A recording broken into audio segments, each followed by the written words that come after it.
make it harder, harder, faster, makes us stronger. Work it, make it harder, harder, makes us power. Work it, make it harder, harder, faster, makes us stronger. Work it, make it harder, harder, makes us power. Work it, make it harder, harder, faster, makes us stronger. Work it, make it harder, harder, harder. Work it.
Mic check 1 2 test 1 2. Welcome everybody. Welcome.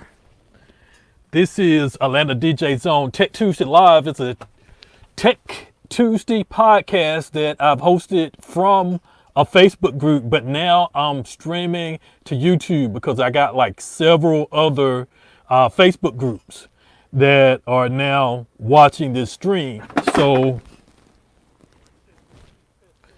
I have it to where everybody can be able to watch it from one location instead of me sharing it to other locations. So first off, I want to give a little time for people to join in before I get started. Let me know. I don't think the chat, why is the chat? I think the chat is disabled. Let me refresh this page and make sure. Why is it disabled?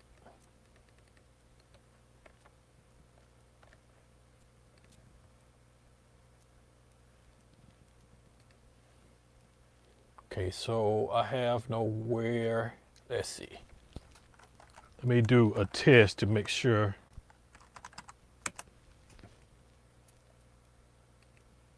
Oh, great.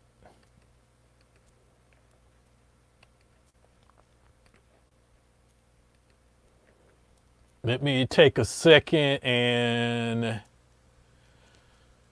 see if I can fix this issue with why the commenting on YouTube is not up. Okay, public.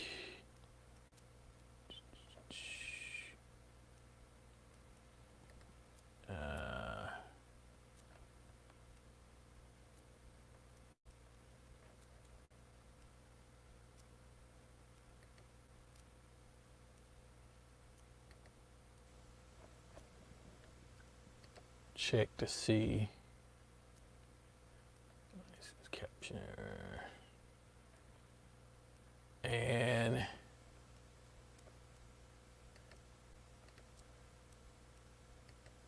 it is disabled, but I do not know why.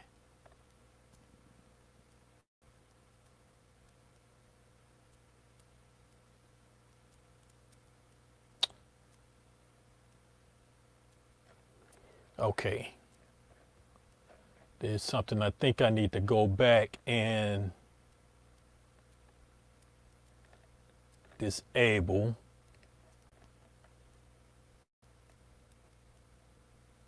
And let me see if that will fix the issue. Because right now, nobody can comment. And I do not know the reason why.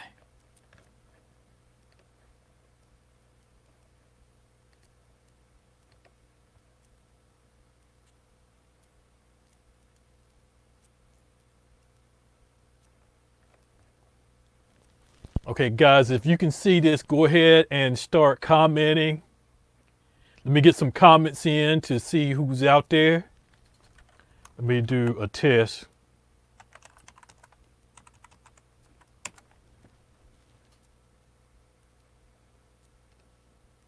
Okay, good.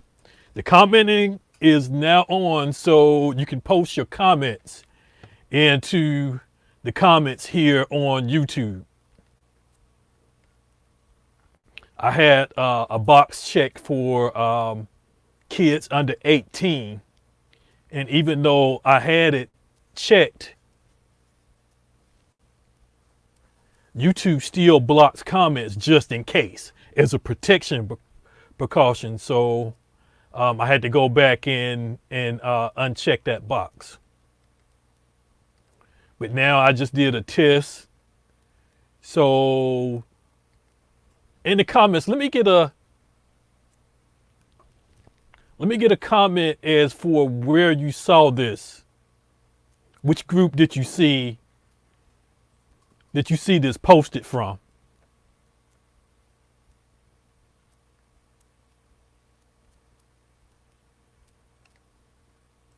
All right, still gonna wait probably about a few more minutes before I go ahead and get the stream started. Because this was something that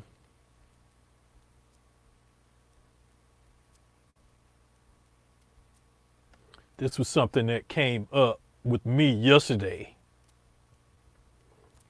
For those of you that don't know, I went live, or the first time that I've been out into the public in like a few years. The last event that I did was cousin's 50th birthday party. It was a success. Everybody had a great time. She had a good time. I got a note or a card from her telling me how much she enjoyed not only us being there, but that I was able to provide music for her 50th birthday and that everybody had a good time. So yesterday what I did something that a lot of DJs been doing. I went out live right outside the garage in the driveway and just played music for my neighbors. Of course, I went to our Facebook group for this community, and I let them know that I was going to be doing it. Let my neighbors know what's going on. Now, the thing with this is that in this neighborhood, you got a lot of different things that you got to worry about. Like my neighbors next to me, their kids are younger than my kids. The kids down the street are either my kids' age or younger. And then we got different races and stuff going on. So I just couldn't play anything. I had to kind of cater to what everybody might want to hear based off personalities of who I know. Like my neighbor to my left or on this side, he's pastor of a church. So I know I can't play a lot of trap, a lot of hip hop and stuff like that. It's really not something I want to play anyway, but whatever I had to play was clean. My neighbor on this side of me has young kids. So the thing is, I didn't want to play anything that made people feel uncomfortable, made me feel uncomfortable, and people wasn't having a good time. But I wasn't able to go live because I didn't have time to set up the live stuff.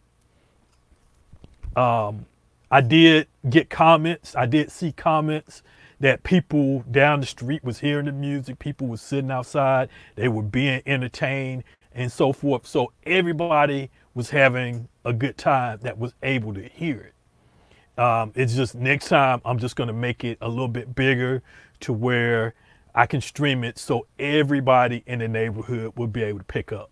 So that was one of the things that that I wanted to talk about. And the reason is because my music is unorganized. I haven't really been into organizing my music. So that's what I wanted to talk about. I wanted to get ideas and opinions from other people on what are you doing to organize your music. And whoever is watching right now, let me get a comment. Let me get a check-in. And let me put a band up for that.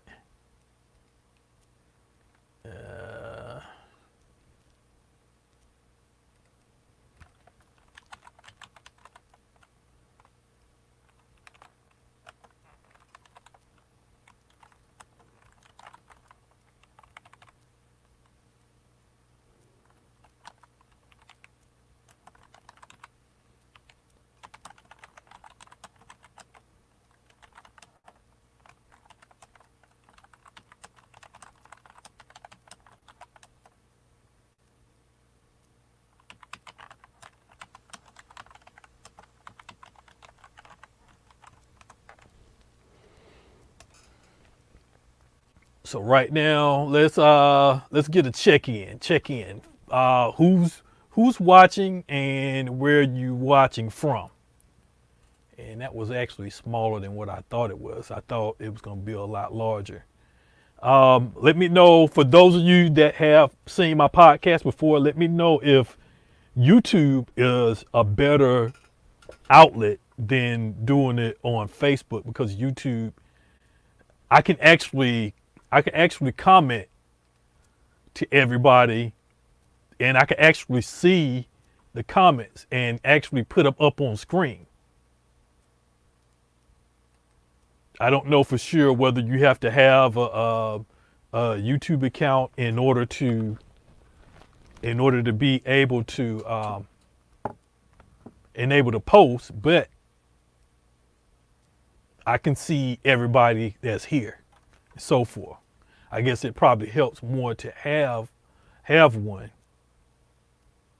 And the thing is, I think there's less people that may see this because I'm not posting from Facebook. There is a way that I can do from both, but it's just a little bit more time consuming. So right now I'm giving YouTube a try. I'm going back checking the stream from another link.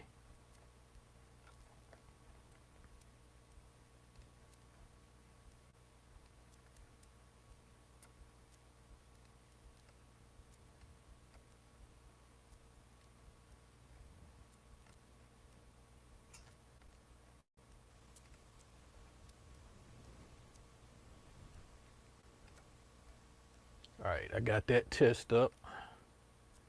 And also, guys, I have the link,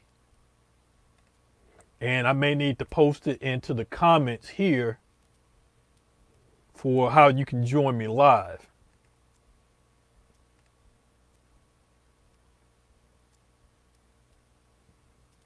Okay, where is my banner? I need to remove some banners. All right, if you want to join me live, this is the link. I will also post it into the comments so you can click on it.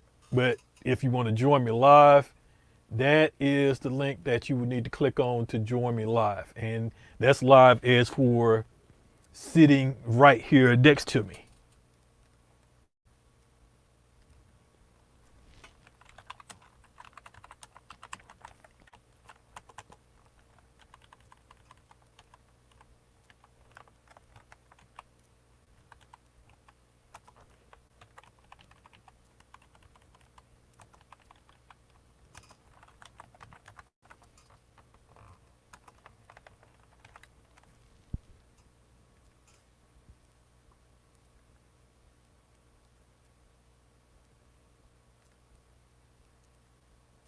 Okay, I need to delete some banners.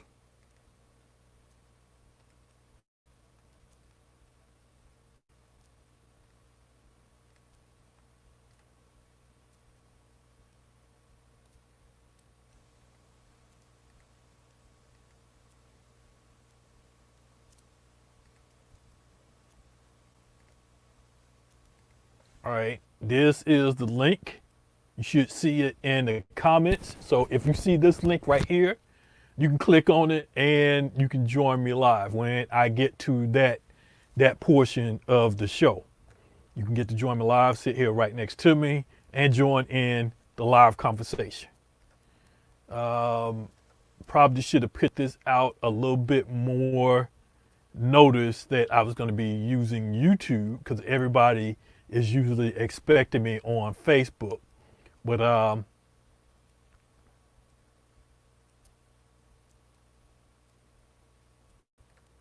right now I'm just checking some stuff out.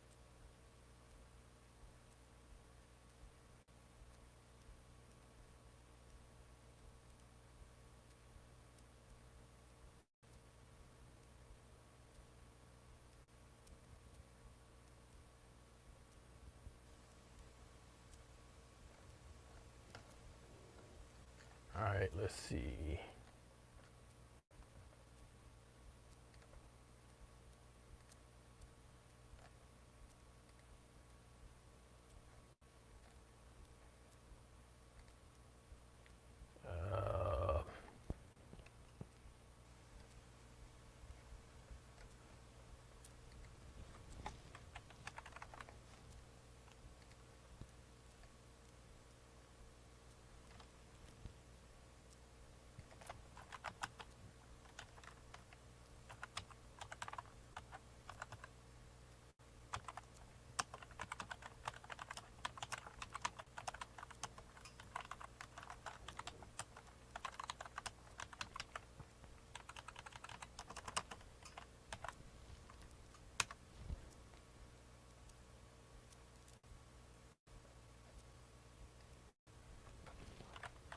All right, so sharing this out to a few other groups real quick.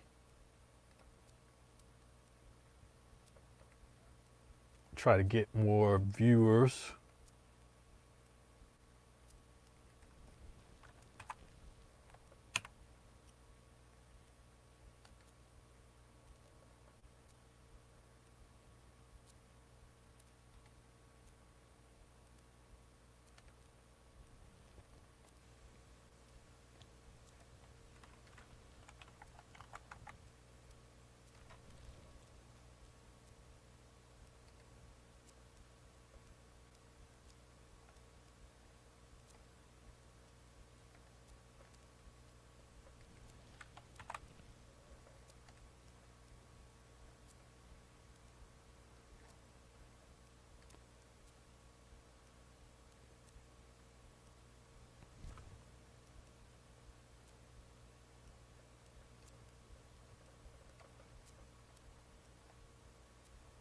Okay, guys, those that are watching right now, how is the stream?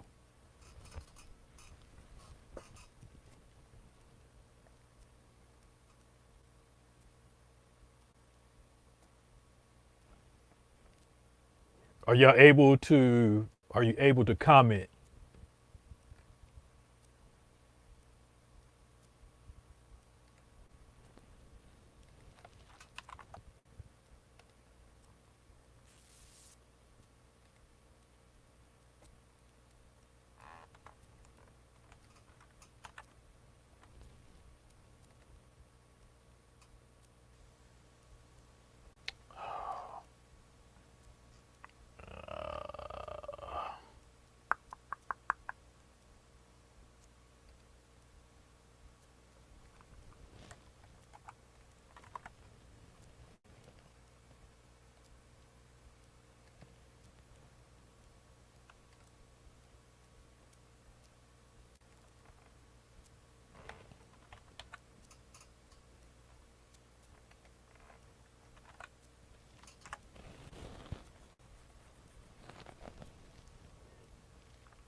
Guess a lot of people wasn't expecting me to do this from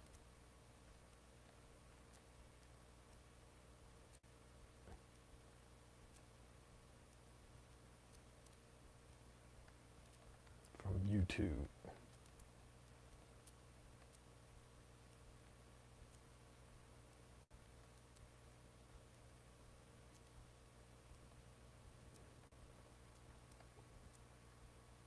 So I guess one thing that I want to talk about, and I'm gonna go ahead and get into this right now, is what is everybody doing as for live streaming? When you're live streaming, what are you doing? What's your plan or what's your thought when you go in a live stream? Are you going ahead and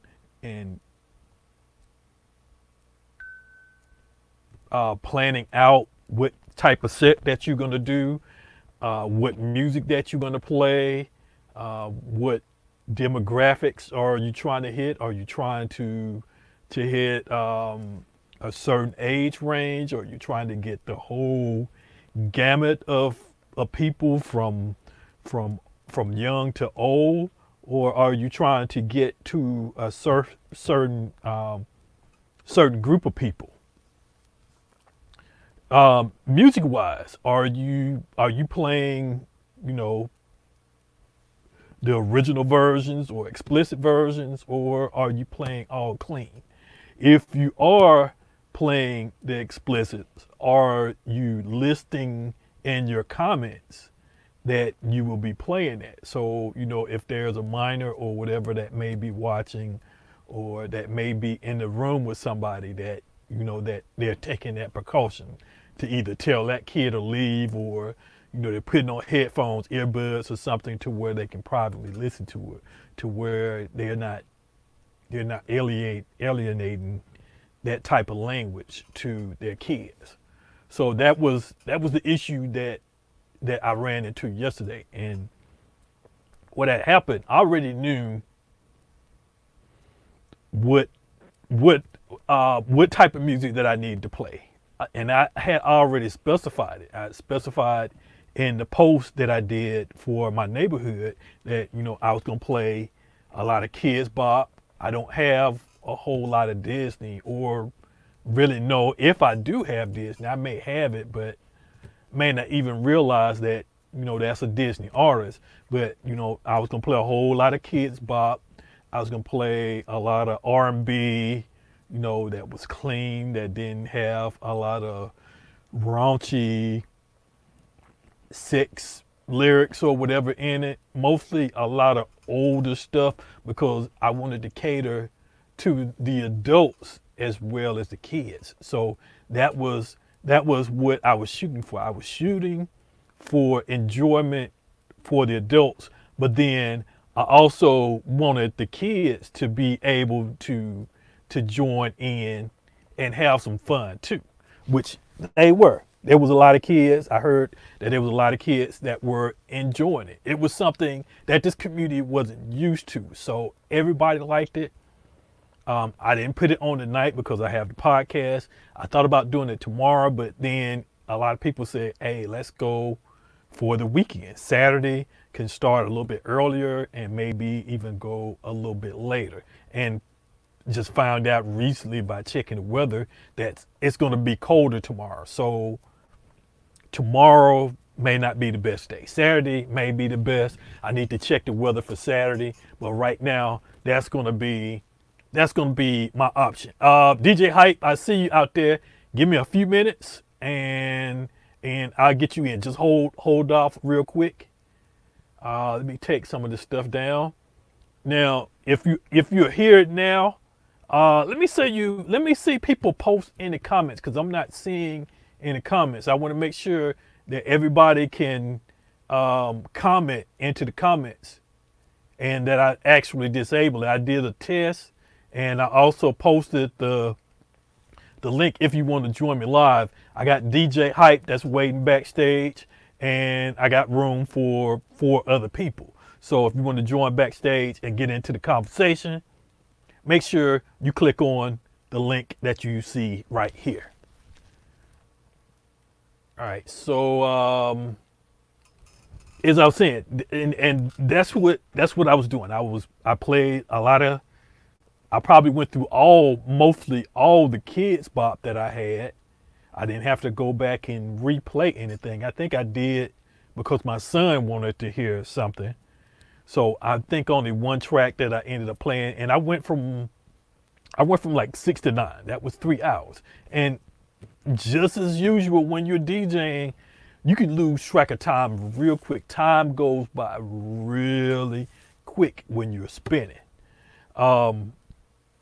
I played a lot of Kids Bop. I played a lot of R&B. I was able to get some old school rap that had no bad lyrics in it or whatever. I remember playing some Rob bass. I played something that everybody may have heard, even the kids of the newer generation. They may have heard it from commercial advertisements or actually been to events where they've heard it or whatever. It's just music that I know everybody here.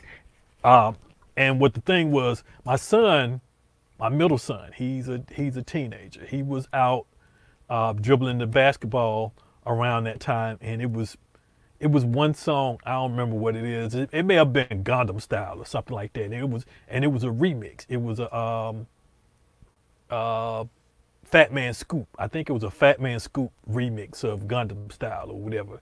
And so I played that because I know a lot of people know that song. Kids know that song.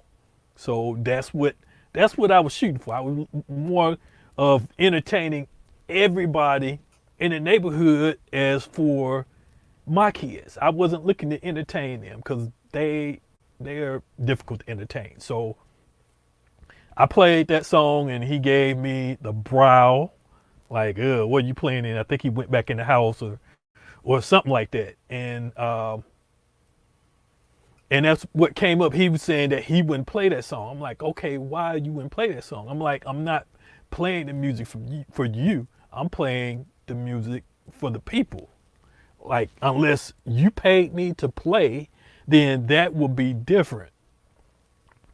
So that's what I had. I gave him a challenge today.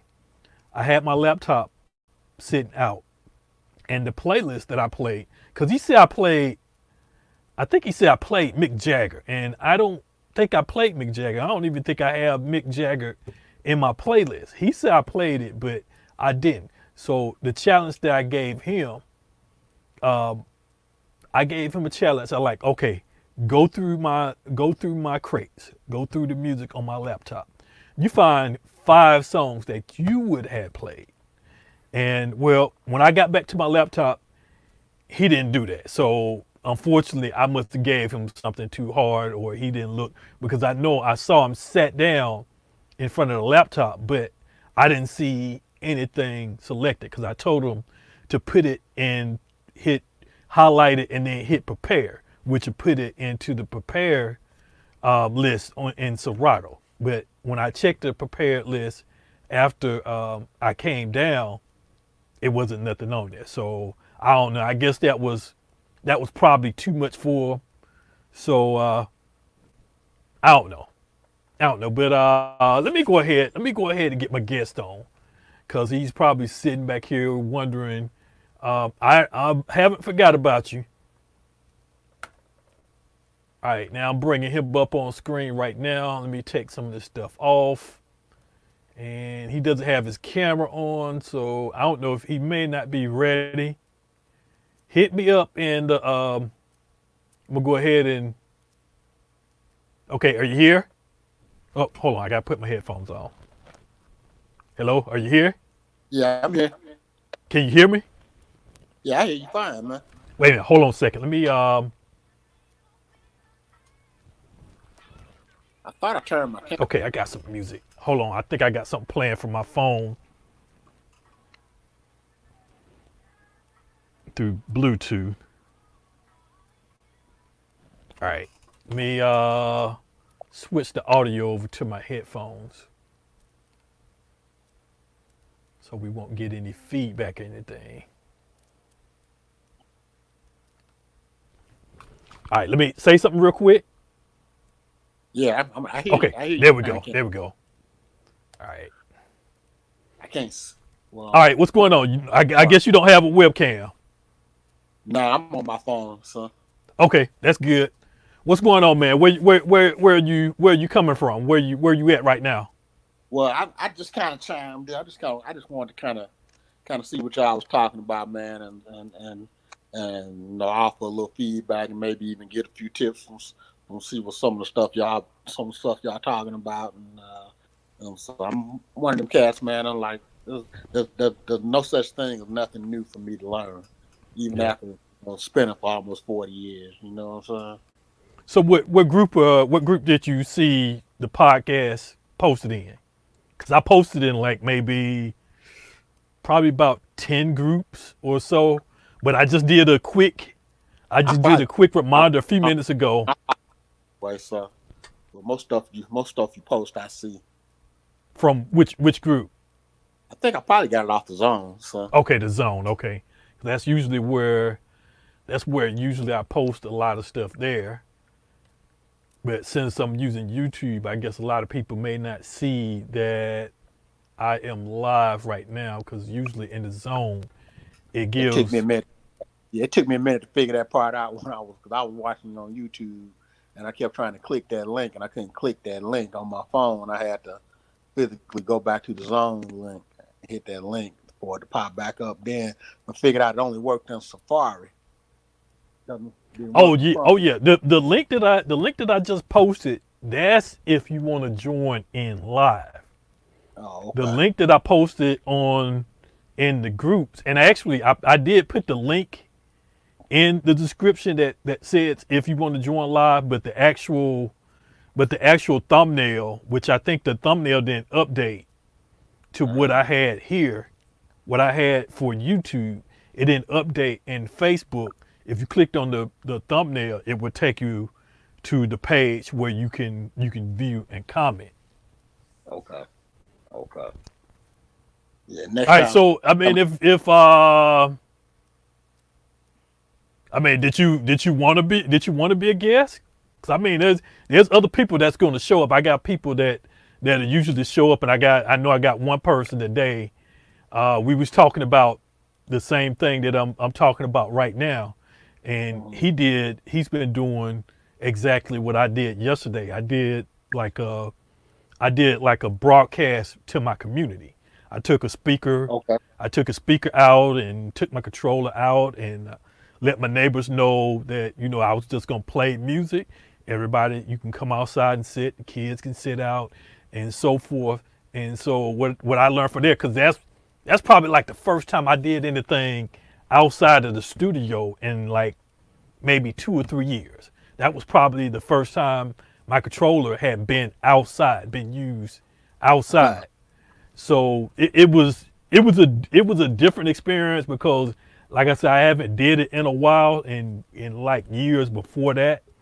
But and there's one of my guests right there. I got you, Thomas. Give me just a second. And it was something that I haven't did in a while, but then I had other challenges that I had to go through as well. Like my music was not unorganized. I haven't been through and organized my crates, so I didn't know a lot of my songs. I didn't know whether certain songs were clean. I didn't know whether certain songs were dirty. So I had to go through and screen tracks, especially with a lot of songs I wasn't familiar with. I'm like, okay, have I heard the song before? I'm like, okay, this is a song, and then I put it on my list for something to play. So next time when I do it on Saturday, I'm gonna be a little bit more prepared. So that was one thing that I wanted to talk about, because during this moment where nothing is going on, nobody's not really doing any gigs unless you're doing virtual stuff. And we can also talk about that too, because I had somebody hit me up a while ago saying that his son is, got offered to do a virtual event, and there has been Right. certain people in the zone that have done these virtual events. So this is another outlet I can that actually help you when out with that part, that clean part too. So say again. I said I can actually help you out with that clean music part too. So Oh, like I said, how's that? like I said, because I've been quietly kept. I've been running a pool since 1994, Okay. and I actually still have cats in my pool, but I still put out stuff every week. But one of the things I started incorporating in the pool, I always separated the clean stuff from just the club stuff.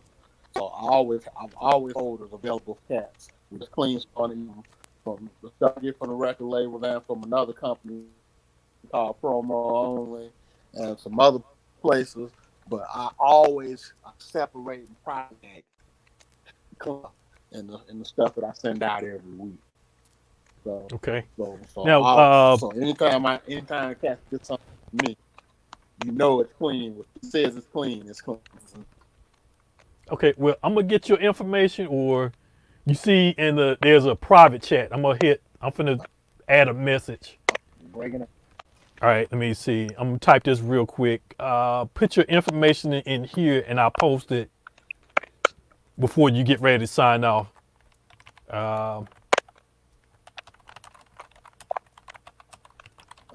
Bring it up there.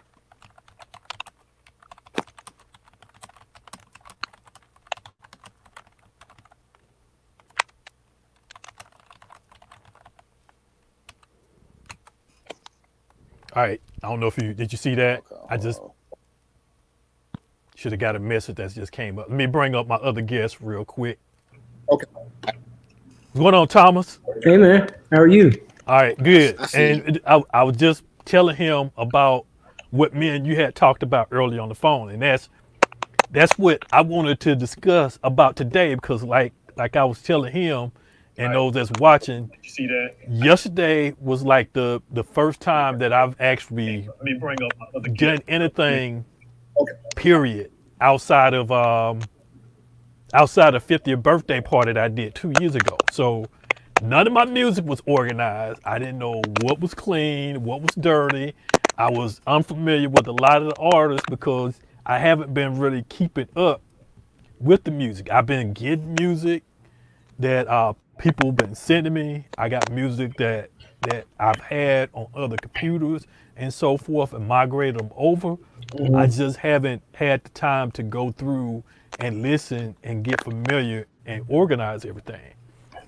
So that's what I'm gonna do between now and the next time I go live for the neighborhood outside, which will probably be either Friday or Saturday. Now you mentioned that you've been doing this for a while. Right. Tell me again what you told me earlier about your experiences, or what basically that you've been doing when you go live. Well, okay. First thing, let me address the cleaning of files. I spent the last week I had, because I do all of my stuff is done through iTunes. So like most of my crates I create in iTunes. And so iTunes said that I had like 9,000 missing songs. So for the last week and a half, I have went through 65,000 songs to find 9,000 missing songs. And when I say tedious, you're talking about, sitting in front of the computer, 4 or 5 hours straight, just going through each song. And then I got to the point I was going through songs and I'm like, wow, I haven't heard this in a long time. So what I did, I was talking to Paul P. Rock, and me and him were discussing the exact same thing. He's going through his, but Paul has like 100 and something thousand songs. And I'm like, there's no way in the heck I want to have to go through 100,000 songs to figure out. He said he's missing like I was missing like 9,000. Paul, I think he said he's missing like close to 25,000. I don't want to have to go through 100,000 songs to find 25,000 missing songs. So that's what I've done. I finally cleaned out my folder Tuesday. Yeah, yesterday. I finally finished the last set. So now I'm down to no duplicates in my iTunes crate. And then no missing files. So I found all the missing files that I needed. And then I went and I just started organizing my crates to, as I was going through the 60,000, I'm like, oh, okay, here's a song I hadn't heard in 4 or 5 years. So I was pulling that stuff out and created a whole nother folder. But, now I'm kind of glad I got everything organized because it makes it so much easier. So that was the first thing I did to get my crate straight. The second thing I want to talk about is my wife and I, we live in a townhome community. So our neighborhood, everywhere we do this, I do a block party for Halloween anyway. So we do this big, huge block party for Halloween. So I put out my DJ stuff, and I bring out my projector, and we do scary movies and all kind of stuff for Halloween. So I had told them, I'm like, hey, since we stuck in, we'll just do a block party. So I did a block party 2 Saturdays ago. And so everybody just came out. They put their chairs in their driveways because it's about, I would say probably just on my street, both sides, maybe 20 homes. I would say probably 10 on each side. So the neighbors just came out. They brought their kids out. They out there playing basketball. So I did this last Saturday. DJ Kurt is my neighbor for Cameo. So he did his on last Friday. And so this past Saturday, I did it again. And so the neighbors, they just come out. So now they kind of expecting at 6 o'clock. They know to bring their lawn chairs out. And, they had the drinks and, past, a lot of guys, they'll, pass the ball around. Here, had a ball, and you just get your ball and pour your glass and keep the ball moving. So, so I said this week, which I was telling you earlier, is, just trying to figure a way to do a different setup. So this coming up Saturday, I'm using my drone to actually video me as I'm DJing for the neighborhood, and then I'm gonna fly it up and down the street so you can see the neighbors out. So that's my goal for this upcoming Saturday. Yeah, I thought about That's what I forgot to do. My wife had me looking for something in the garage, and I You forgot got to to I take the forgot to drone do the out. drone thing. I forgot to hit you back too. She got me so busy, and then I was trying to get this set up to where I could do it on YouTube. How easy was it? Were you able to find this link? I mean, you found this in the zone because it YouTube works different than doing it through It Facebook does, because but because I'm so used to coming on StreamYard, I saw that you were still on StreamYard, so I just went ahead and went to StreamYard. yeah. But yeah, and based on the way you have it in the zone, it's kind of difficult to find. Okay, so you can't click on the thumbnail and it'll bring you to this page. No. You know what I think hold on, King, let me look real quick. Because when you click on the link, Well, it's the link that I have in the the post link, because I is for just the did it. The guests. link, But yeah, and the based link on pulls you where up in you at YouTube. in the zone.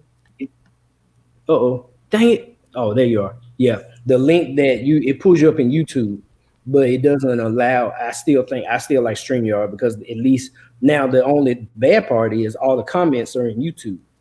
So in order for me to see the comments, I got to go back to the YouTube site, YouTube part of it, because none of the comments are in the StreamYard part.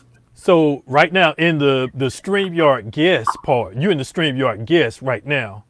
So Yeah. you can't see any of the comments. Everything you see, like this right here, this comment right here, Now you I see see it. it. Yeah, it's in the live If I put comment. it on screen, you don't see Okay. it if you're looking Yeah. at it on YouTube. Now, okay, never mind. I was in private chat still. I clicked on live comment. Now I can see it. We good.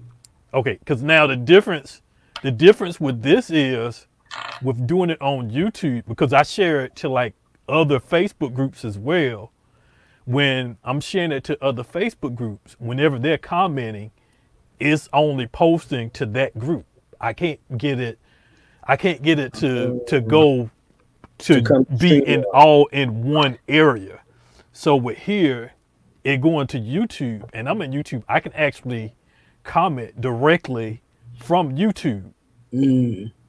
Like right here on my main screen, I can reply to people's comment by typing. But I couldn't do that, and I still haven't figured out why.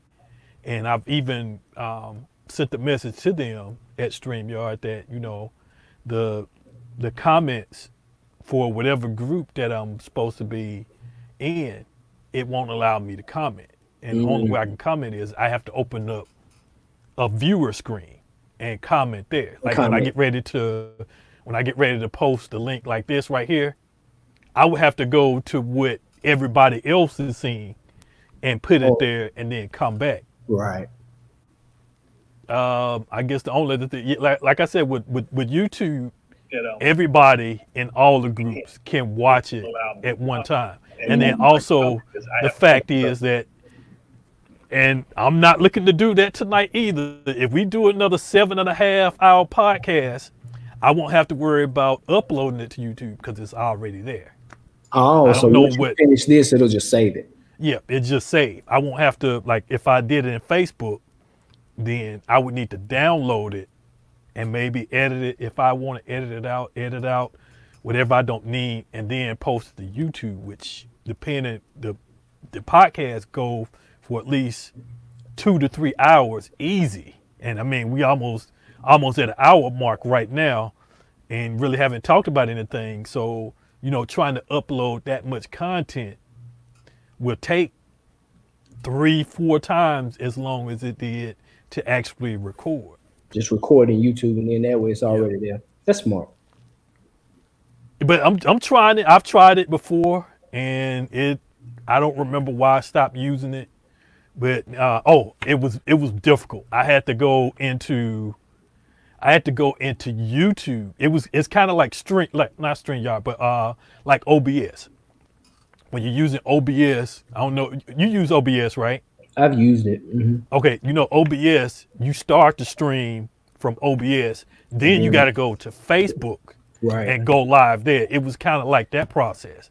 I would hit go live in StreamYard, but then I would have to go into Facebook. I would have to go into YouTube to actually get it to stream out. But this time it didn't work. Now, I was actually here early, 15 minutes early, doing some stuff and I was making the banners and stuff like that, and I was making sure that I didn't have to do that. So I was able to start on time just by hitting go live, and it just went live. I'm like, oh, that worked. But then I had the issue where I had hit. It was a box that was saying, is this video age content related? Like if 18-year and It needs to be younger some a little can on the watch it. I market went ahead and clicked yes because no, don't usually say a lot of language anyway, but it bypassed the comments anyway. So when I got started, it was saying chat is disabled, comments disabled. So I went and clicked on it and found out that that was one of the options. I went back and unchecked it, and then the comments popped up. Oh, I got a guess on. He has a podcast too. What's up, Travis? Travis, you there? Hold up. Okay. Hold up. All right, go ahead. Let me drop you off for a second. Just signal me when you're ready. Okay. All right, he's eating. But anyway, he has a podcast too. His is on Sunday morning at 10. And I didn't get to catch the original, but I did go back and watch it. And he had some stuff about streaming that I hadn't mentioned, but yeah, I knew that it existed. So I want him to, when he come back on, I want him to, before we jump into the topic, I want him to go through what he had talked about on Sunday real briefly. Oh, so he's doing streaming on he has a group. It's DJ Software and Tech Talk is the name of the group. Oh, okay. And let me post it. I'm gonna post it in. Yeah, King, man, I got so tired of looking at them songs, man. That was so frustrating, bro. How many hours did you spend at one time looking at it? I mean, I would have to take breaks. Like I may do 4 or 5 hours straight and then stop. And then, go eat, go run, go do something, and then come back to it and do another 4 or 5 hours. It was so tedious and time consuming. Especially it seemed like I was stuck in the B's forever. And then once I finally got down to like the W's, I started to get a little bit of motivation. So I'm like, okay, I'm almost there because I went through the whole entire alphabet, got down to the W's. It was a billion damn W's. So I was like, okay, once I get through all these W's, then it was just, after that, it was like, okay, I went through the next couple and got down to the Y's. And I was like, okay, once I get through these Y's, it can't be that many Z's. So after that, it was pretty cool, man. So I was like, yes, that was perfect. But yeah, it was time consuming, bro. I know I spent at least 40 hours doing that, at least. Going through 60,000 songs, and you had to go through each one because, like I probably had 25 before I did those. Now, so you say you did it through iTunes or you did it through Virtual DJ? Yeah, I have. Yeah, I have all of my crates in iTunes because a lot of the crates you can make just quick in iTunes. Like if I want to do songs from 1975, I can just put in iTunes all songs from 1975, and it'll just pull them up just like that. So what did you do to what type of organization did you do to them? What exactly did you do to every track that you need to do something to? Well, you have to go through. I don't know if you ever used iTunes before, but in iTunes it shows you that little question mark icon. Mm-hmm. Oh, let's see. I can do share screen. I can share my screen, right? Mm-hmm. Oh, let me pull up iTunes real quick. It's in the other DJ. Hold on, King. Right. So it doesn't work like Serato when you have missing. No. You have missing tracks. There's a button in Serato that if you have missing tracks, it would search for it if it's on the same drive that it recognizes. But all right, let me do this. Let's see, share screen. All right. All right. Now how I do this, King? All right. As soon as you hit share screen, it's going to send it. I will see it on my screen. The application window. Chrome tab? Whatever you could do, application window, or you can do. Are you just doing one screen? You only got one monitor. Mm-hmm. Do it. Yeah. Do application. Do it by application. Application window. Okay, hold on. Let's try this one more time, man. Hold on. And whatever programs that you have up, the 4 programs that you have up, it's There gonna we go. show, Okay. and you just choose that one. All right. Can you see that now? Yep. Here we go. Oh, you went away. Hold Yep. on. You closed it. Hold on. Now the thing is, I can't see you. How do I get to you? Okay, there we go. All right. So All right. I'm gonna do a full screen. all right. So like, let me see if I can find something. So what I did was I went through here and kind of. Oh, you know what I gotta do, Kenya? Hold on. Let me do this first. Let me move these over. So, that ain't what I want to show. Minimize that. All right. What I did was let me go to songs. See if I got like I still got a few left.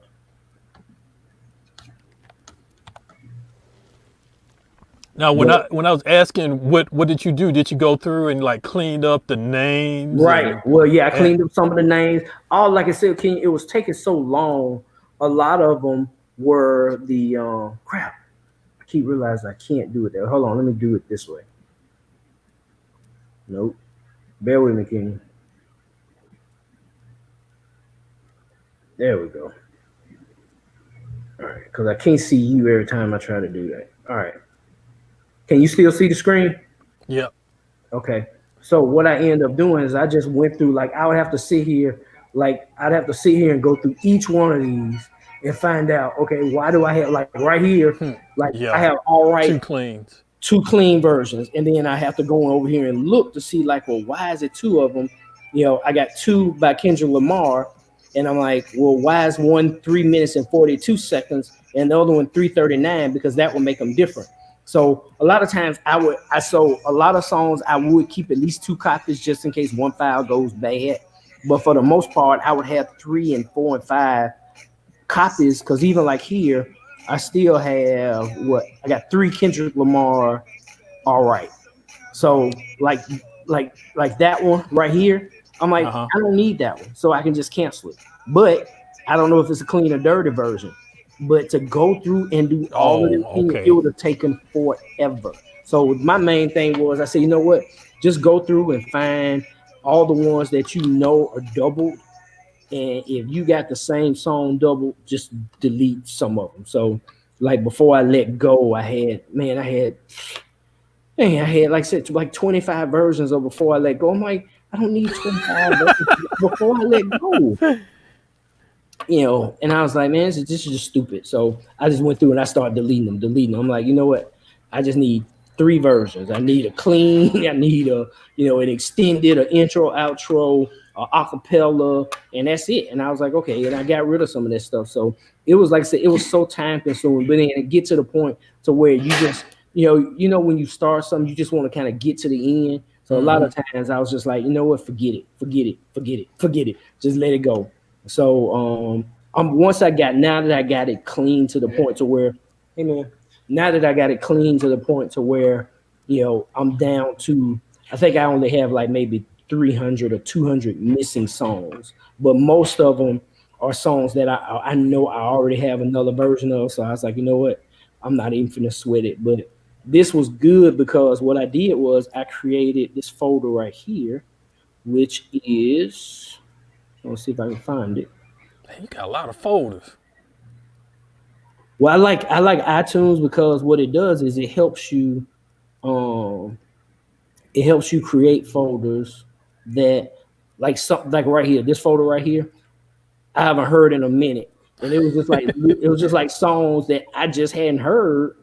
Like this Bartender Tonight's blend. It was like it's like a jazz vibe of Bartender. And I was like, oh man, I ain't never heard this before. And I got this in my files, but I would have never went to, if I'm gonna play Bartender, I'm not gonna look for the Tonight's blend. So it's got the tonight's I don't know if can you hear what I play?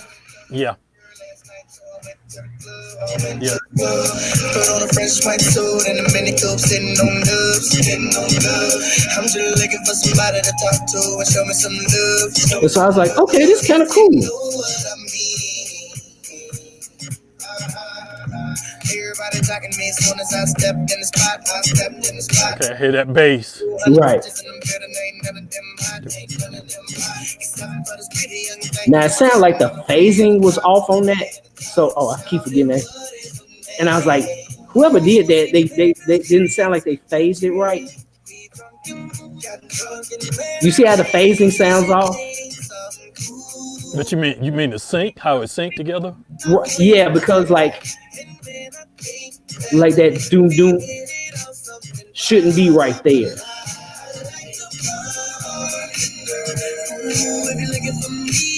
See how it sounds like the phasing is off a little bit? Could you tell? Yeah, I can hear something that doesn't It's sound right off about a little it. bit. But I was like, okay, but is this something I had never heard before? Just like, I don't know, I know you probably remember this right here. You remember that commercial? Is that the one where they did it was like they were dribbling basketballs right, to a beat or something like that? Yep. I hadn't heard that in so long, and I was sitting there, I was like, basketball freestyle, what is that? And when I played, I was like, oh man, I need to figure a way to get that in, mix that with something. Yeah, the thing is, if it's synced to a tempo. Yeah, it's yeah, I don't know what the BPM is on it, but I have it. You might want to practice with that before you do it, because it could be like a live joint where, it'll say the BPM is. It has one part in there, right when they go where they stop, and then it starts right back. So you gotta. What I did was I just put my cue points on it to be able to, as soon as that part stopped, I can hit the cue point back to get it back on beat. Because it is one part where it kind of pauses, and the pause is off. So yeah, you're right. I did have to do that, but just like I said, I hadn't heard that in so long. I'm like, man, I ain't heard this in so long. So now is that a permanent playlist or crate that you Yeah, that's a permanent playlist that I created. Songs I haven't heard in a minute. That's a playlist.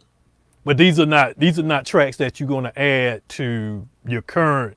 It's just something Like in just, the side. if I want to do something different, if I want to play like Shantae Moore straight up. I didn't realize I had an acapella version of that. I love that song. So it's just like little stuff that I was like this Charlie Brown Christmas, that the one that they play, that right there. Oh, that one. Yeah. So I'm like, man, how cool would that be to like throw that sample it and loop it? Right. So I was like, so that's what I did. I just went through here and I found all the little oddball songs that I could throw in, like a reggae version to Royal. I was like, oh, that's gonna be hot. Just little, just like saying, this is when you're going through 6,000 songs, and you're like, okay, what is that? And I would play it, and I'm like, okay, this is cool. So that's what I end up doing. So now that I got all the 9,000 songs out the way that I don't need, now I can go through here and really start cleaning up, like right here, how this Ice Cube song, it's a mix, but it's a mix of it's like 10 seconds of each song of Ice Cube. That was pretty cool. I was like, okay, that was a nice little mix. I don't know who did it, but I was like, that's just something different that you like to just throw out there while you DJing. So that's gonna be my next project. But like I said, I was so tired because like I said, I spent about 40 hours cleaning up the doggone files. Now, how do you? I see that your crates. Are you going by genre and artist, or I have like Janet Jackson. I just went ahead and did a crate for her. I have a crate for Jay-Z. I got a Michael Jackson, a Prince crate, a LL Cool J crate. But for the most part, I just do it by genre, like New Orleans bounce. Then I got New Orleans jams, which is a whole nother one. I got Nigerian African, stuff that I would play at a New Year's party. It's got a lot of countdowns in it. For like Club Killer tracks of countdown, Fat Man Scoop countdowns. you know, old school jams is both R&B and hip hop. So I just kind of go through and just kind of create it. But I like up here you can go in iTunes and just kind of create your playlist. And all you got to do is just go up to the edit rules, and you can actually say, you know, match all media in the year in the range of 1971 to 1980. And once you hit OK, then it just pulls them up just like that. So now, was that another thing that you went and changed? That you go through and change the metadata? No, I didn't change nothing. But like, let's say I wanted a folder that's just, let's say I got 80. Let's say I want a folder that's just 1985. Mm-hmm. So I would hit File, New, Smart Playlist, and then I would say, we would go to year, and I would put is 1985, and I would have to put is in a range of 1985 to 1986. And hit OK, and what it'll do, see how it just created 277 songs by just typing that in.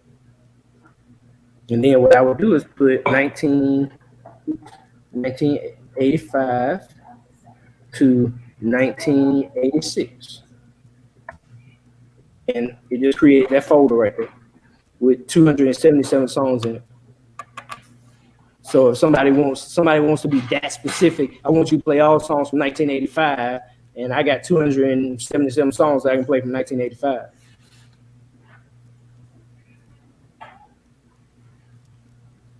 So how often do you get a request like that you have to use it? Because I see you got a few. I mean, now I have had like this folder right here. Somebody wanted 90s to 2000s. So I created this 1990 to 2010 playlist. Like I said, it's 1,100 songs in that.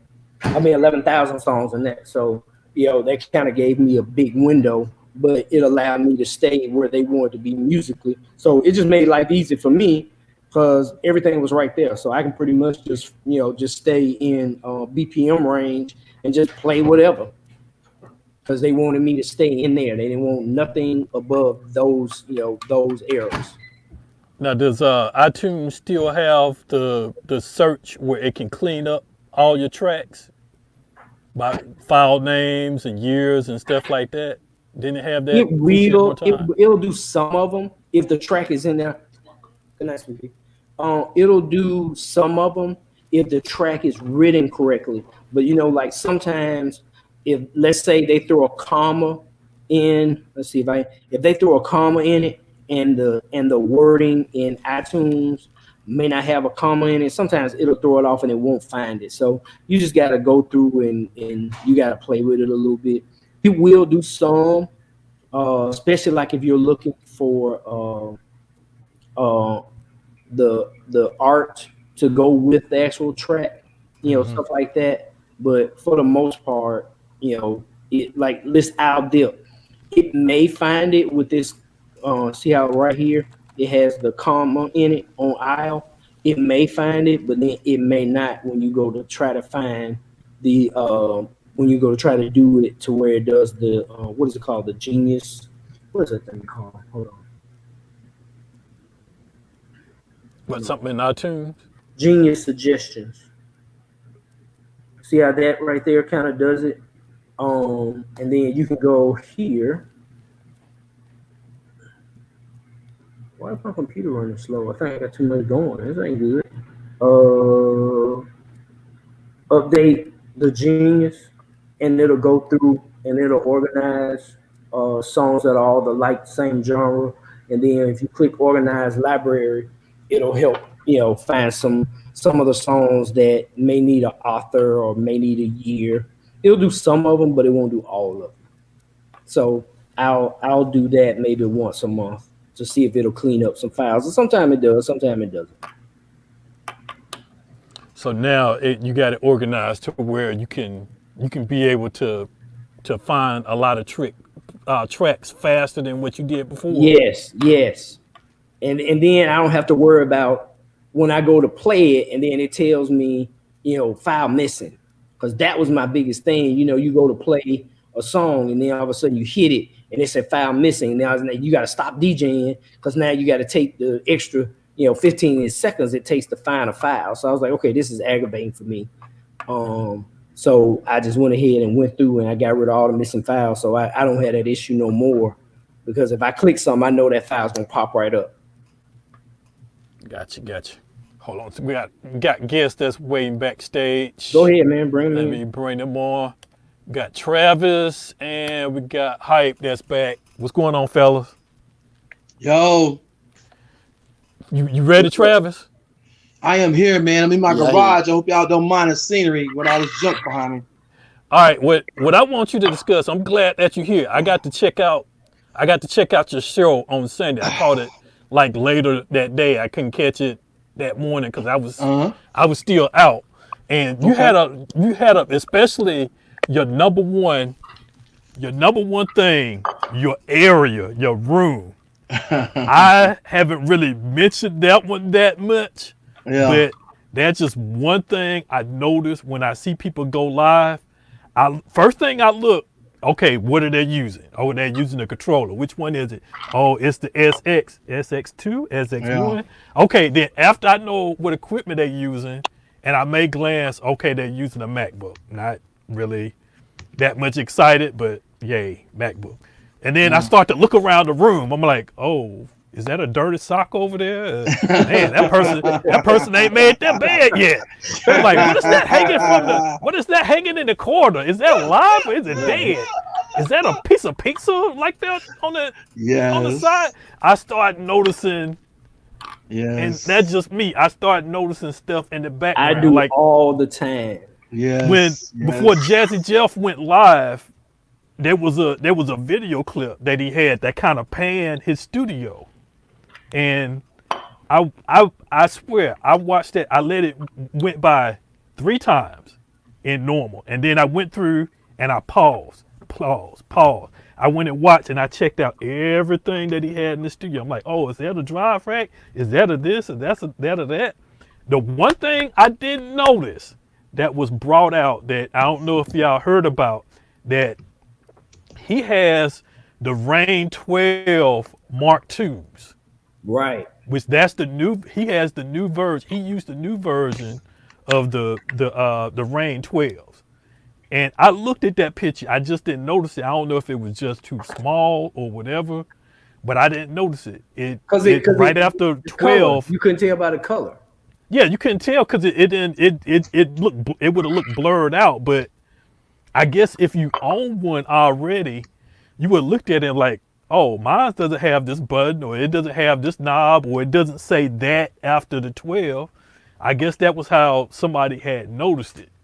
And then I'm like, I looked at that exact same picture and I went through and looked through everything and I didn't even notice. I noticed that the TV, the big monitor that he had that you saw when the video started, he had that in front of him to where he could read the comments. He was able to reply to everybody. He had it to his left over on this side, because you'll see him look over here where the boom was, and he was looking into something to where he could see the comments. And then I also noticed that he was using Streamlab OBS, because there was a laptop like right there after the screen started panning. It was a laptop and OBS Streamlab version was running, and that one, it scrolled the comments.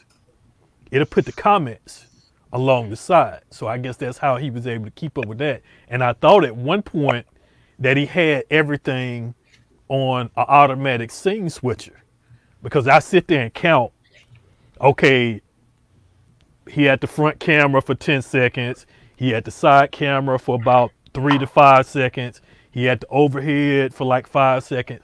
I was sitting there checking to see the duration, but then after a while, nothing was matching up and it was all going random. It was like you have nothing going in the same setting. So I'm like, okay, somebody's doing this. Then he mentioned that he had somebody else in the room with him that was operating the camera. I'm like, okay, let me stop that. No need of me counting, because I'm not gonna be able to keep up with that.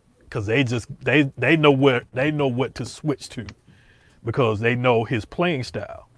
And but like I said, I notice everything in the room, and I'm gonna let Travis take over, and I'm gonna let him go through his points, because if you are not in his group, you definitely need to hear what he has to say, because he made some good points. So I'm gonna let Travis take over. Travis, you got the screen. Okay. First off, shout out to Thomas. Because Thomas, I'm in my garage right now doing exactly what you've been doing all day with your 9,000 files. and, and it's something that's been long overdue. It's been long overdue. And I've been playing with fire for about a year now, because I got a so-called backup laptop that I since abandoned, of not upgrading my file playlist, put my music in. I've been rolling with this MacBook, rolling the dice at every event. And so, here it is, week 3 of this shutdown, and there's no excuse. That's what I was saying. And I'm like you. I'm going through every file, every song, every playlist, every genre. But that's what we love. If you break it all down, you take away all the equipment, you take all the scratching and playing and music. The digging is what I love to do best. You take everything away. As long as I can dig, I'm good. You know what I'm saying?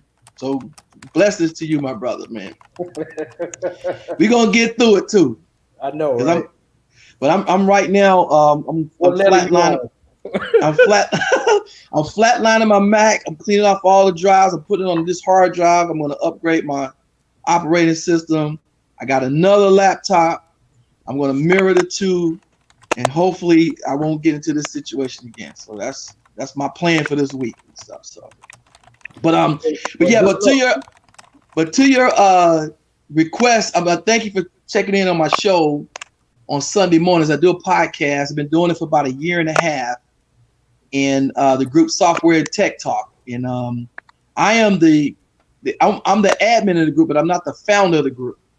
The founder of the group is a guy by the name of Andre Roberts, and he invited me to come in and be an admin.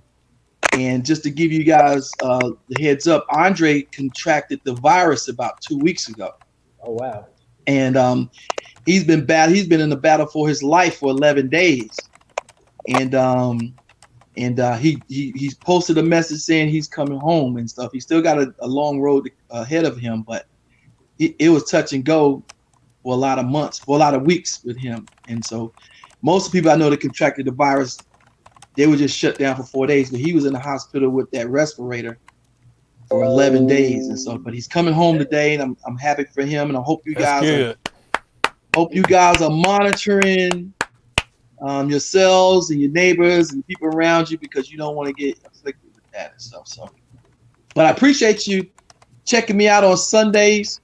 The Software and Tech Talk is a group similar to this, but it's mainly made up of guys who are, lack of a better term, bedroom hobbyists, side hustle, do it on the side, do it for the love. Kind of that's what this group is made up of, and so sometimes there were other groups that I was a part of where it was so-called full-time DJs or DJs that only do $1,000 gigs or wedding gigs or that kind of stuff,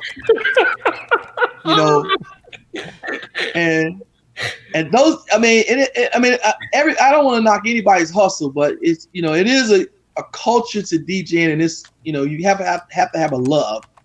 And for me, if you're not passionate about DJing, if you're not the type of DJ that to go out in your cul-de-sac and play music on a Sunday just because, then you ain't for me. That's what I like doing, Thomas. I like I come from the Bay days of sticking your speaker in the window, and the neighbors come out and your friends come out, and they in the street, they all play, out in the street while you play music in the window. Right. That's me. But I like to get paid too. Now, don't get me wrong. But I started that Sunday because one thing that was missing from our group was a lot of guys who were in their bedrooms but didn't know how to get to the next level, how to get a club gig, or how to get a bar gig, or how to get the homecoming, or how to get a radio job, or that kind of thing. And so that was the original focus of that Sunday morning chat. Because all week we talk about equipment, talk about music, we talk about skills, but how to promote and market yourself and make money, we didn't have a conversation about that. And so that's where the whole Sunday morning came from. But since that time, I don't have any gigs. I DJ 3 nights a week. Well, I was DJing 3 nights a week, and I'm a full-time DJ, but I don't do a lot of weddings and school dances and that kind of thing. I'm a bar, event, corporate kind of DJ, and I do have a radio show. And so I thought that'd be something I can bring to the table to the group. But since that time, we got this shutdown. I don't have any gigs. So everybody was asking me how I was going online on Facebook, because I've been doing the streaming live for about 2 years now. And for me, it was an experimental thing, just messing around, just something new to learn how to do as a DJ, but really had nowhere to go with it, And so what I did was, since so many people was asking me and calling me and emailing me, man, how you get your sound so clear? How come you can play so long without getting cut off? How you get the text up there? How you do this? I was getting so many questions that I decided to make and then when D Nice came on, and I'm watching him and I'm watching all the celebrities do it, I'm pulling my hair out, because they're where I was 2 years ago, with no sound, no lighting, room all jacked up with your drawers hanging out and your beer cans. I was there a year ago. And so what I did was, Sunday, I put together just 4 steps, because when you bake a cake, you got to have all the ingredients for that cake to come out right at the end. And if you miss one of those steps, the butter, the sugar, the oil, the milk, greasing the pan. Like, if you don't grease the pan when you bake a cake, try to pull that cake out the pan after you bake it. You know what I'm saying? So that's what's like setting up your room is like. Setting up your room is like greasing the pan, especially if you're going to use OBS. And so if you just putting up your phone, you really could just put up your phone anywhere, and it's only 2 things that matter. It sounds good and you got good lighting, right? See, right now I ain't got good lighting. So as you saw, I broke it down in all stages, from setting up your phone to iRig 2, and to taking it to the next level and using OBS. And so, but the first step, as you mentioned, is setting up your room. And what I wish a lot of guys do, if you're watching me right now, if you don't learn anything else tonight, when you do your lives, and I know you're feeling yourself because you hit 100 people, or you made all the best mixes, you play all the best songs, you're feeling yourself. But a lot of guys don't go back and watch their own lives. And the best way to make your lives better is to go back and watch it, and don't listen to yourself, but turn the sound all the way down. And I think that's the part you heard me say. Turn the sound all the way down and just watch it. Watch the lighting, watch the position of your camera, watch your dance moves. Like when I was first, going live, I was a DJ. I'm a side to side dancer, right? Some people dance like this, right? Some people, but on video that doesn't look good, especially if you at a different angle. And so the best way to dance on video is to go forward or up and down. I know it doesn't make sense, but when you watch yourself with the sound down, you pick up on little things like that. Whether you're smiling, whether you're looking directly in the camera or just looking off, staring, you're gazing into the laptop, looking for songs. God, I be wanting to. Isn't that the most irritating thing in the world? Man, just get your songs. I heard you, Thomas. You like me, Thomas. I don't do 80s, 81, 82, 83, 84. I make my playlist based on what I feel. You know what I'm saying? I got a grown and sexy party. I got a teenager party. I got a college party. I got a high school party. You know what I mean? I got an old folks party. I got a backyard cookout playlist. I got a HBCU playlist. I got a top 40 playlist. I got a Janet Jackson folder, but I got an all Biggie folder. I got an all Bad Boy folder. You know, I got a Prince folder. I do have an 80s folder.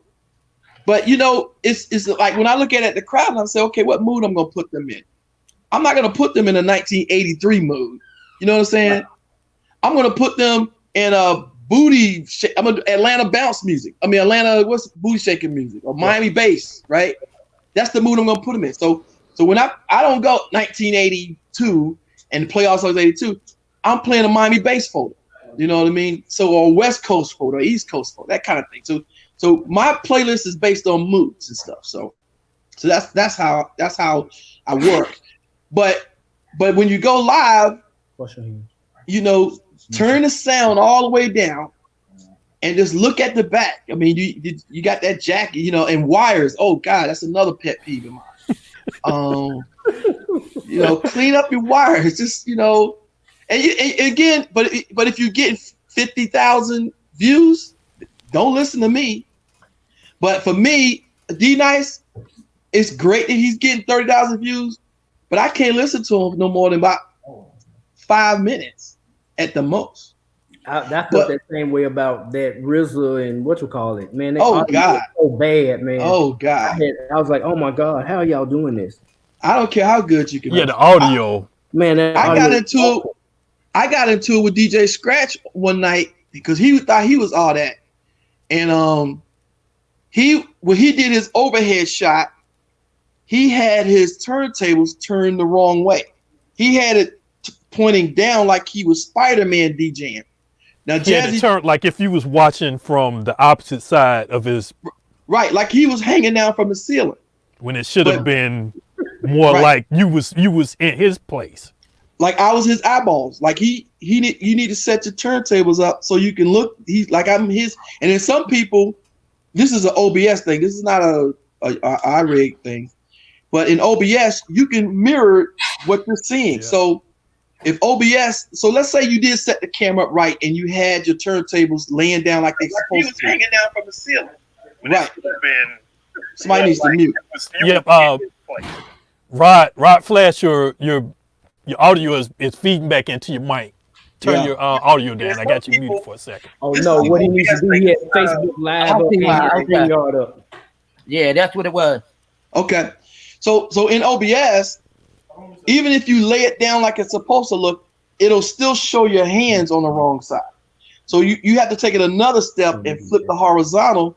So when your left hand touches the left deck and touches right deck, it looks normal on the screen, and the platters look like it's spinning the right way. And so those are little things that I pay attention to when you turn the sound down and watch it back versus just listen to yourself jamming, feeling yourself because you have 50 views, but I'm watching for a whole different thing. You know what I'm saying? I'm watching little things, you know what I mean? Some things you can't help.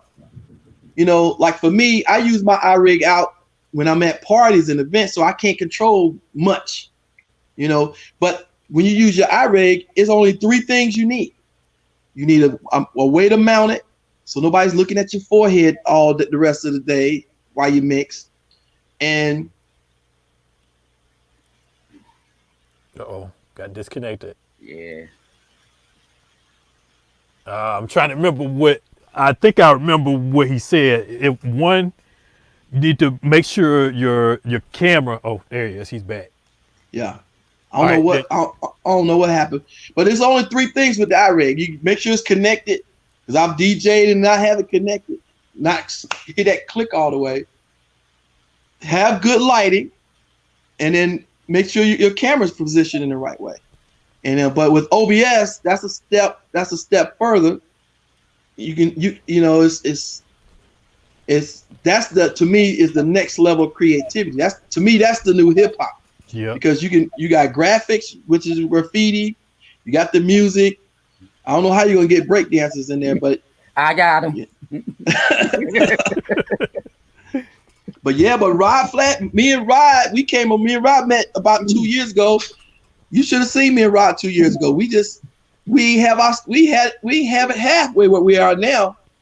We were just playing music and had the camera on. But things like you're doing right now, brothers getting together, sharing ideas. You tell me a little bit, I tell you a little bit. I'm gonna learn something new. You learn something new. But if you taking what I'm saying and saying, man, Kid Capri, he don't do that. He got 50,000, and then you keep going like Kid Capri with your back to the camera. Ain't nothing wrong with Kid Capri's talent, but he can do it 10 times better than what he's doing.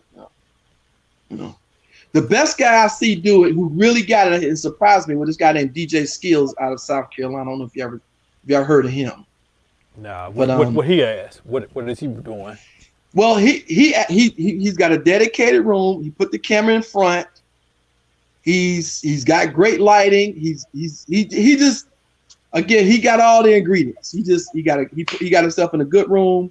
The camera's in position right, good lighting. Of course, he's a great DJ to begin with too, but he's not doing anything extra or elaborate. He's not doing a green screen or anything like that. It's just the 4 fundamental things. It's just that position in your room, lighting, sound, and what was the last one? Mounting your camera. Those are the 4 things. If you do those 4 things, all the rest of the stuff, then you better have some good talent, Tom. Then you better be playing some good music. Because ultimately, that's really what the deal is, Now, with the last thing that you said on cameras, how many cameras would you suggest, or different angles? That would depend on how strong your laptop is. Mm-hmm.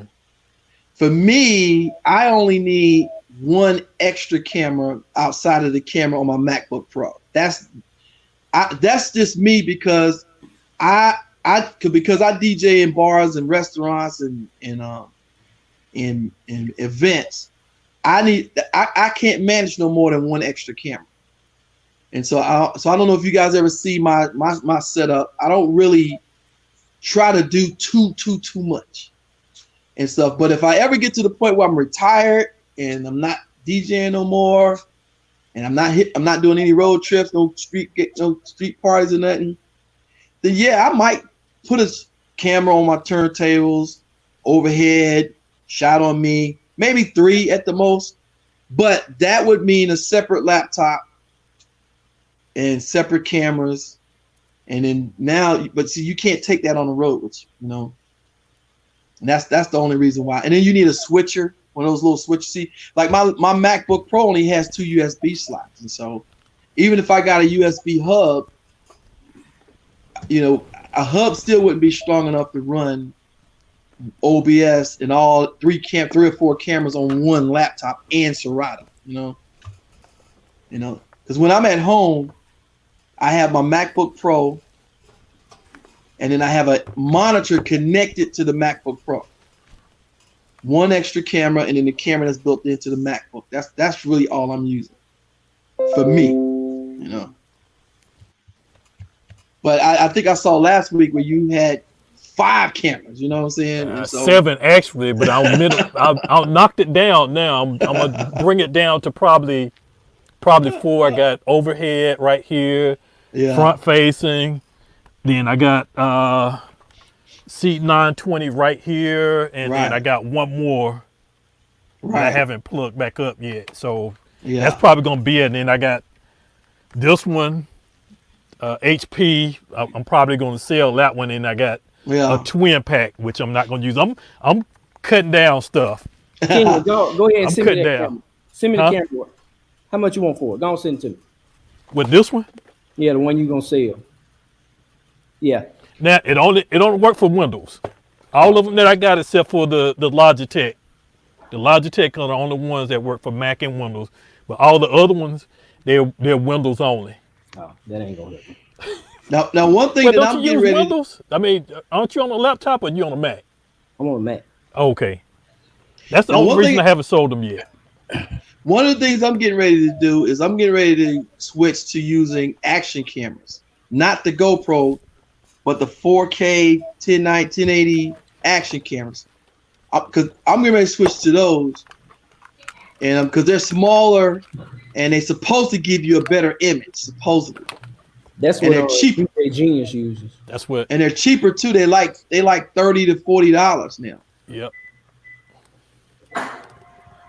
That's this one. I was gonna use it, but I didn't like the quality of it compared to the C920. I got another one. This one is a 1080. The other one that I can't find is a 4K. I may use that one, but I mean, I don't know if somebody wants to buy a C920, and I don't know if y'all know the prices of all webcams have been jacked up, especially the C920, and a lot of people don't know. They think why the C920s are selling just like the iRigs. They're all buying them out. And a lot of people think that, are all the DJs buying out all the 920s? No. You got people that have went from working in the office to working at home, so they got to have a webcam. And what one that everybody suggested? The C920. So everybody that's working from home, if they're not using the if they're using a desktop computer, to your left, then they need a locate your external webcam. hard drive. But let me ask you something. Did you just say your Logitech showed better than the action cam? Yeah, it shows about the same. Well, this shows one, about this. this one it does. This one it I'm trying to think. Does this one 1080 at 60 frames? Or I think it may stop at 1080 at 30, and which Right. is the same as the C920. I don't think Okay. Logitech made it. I think they do have one that's over 30 frames, Right. but most of the C920s are 1080 at 30. Okay. Yeah, because what I did was I just went and pulled all the junk out of the closet when I first started doing my lives. Like my webcams are really outdated. And so I really hadn't taken it serious until about 2 weeks ago. Before I just went in the closet and whatever was in there, that's what I used. And so now I'm just kind of my setup is like when you first started DJing, when you went to the pawn shop and you just bought junk. I haven't really got serious with the equipment yet. I mean, I got old 8mm cameras and stuff like that needs a video card, and I'm considering that. But But my you can room use these too now if you have a DSLR camera. Yeah, I actually have a real nice digital video camera, and I haven't checked to see if it has HMDI. What is it? No, you don't need this one. If you have this one, there's an app. It's called Sparkle Cam. It will turn Canon and Nikon into a webcam. How far back can you go? Because they got people selling those for like $100 now on. I don't know. Craigslist. This is a ESO Rebel T5. If it has Right. a USB port, and this is not the micro. This is the mini. The mini. Mm-hmm. So if it's got a mini and it's got the USB, it should Well, show even up. if it has a micro, you might be able to use it. Right.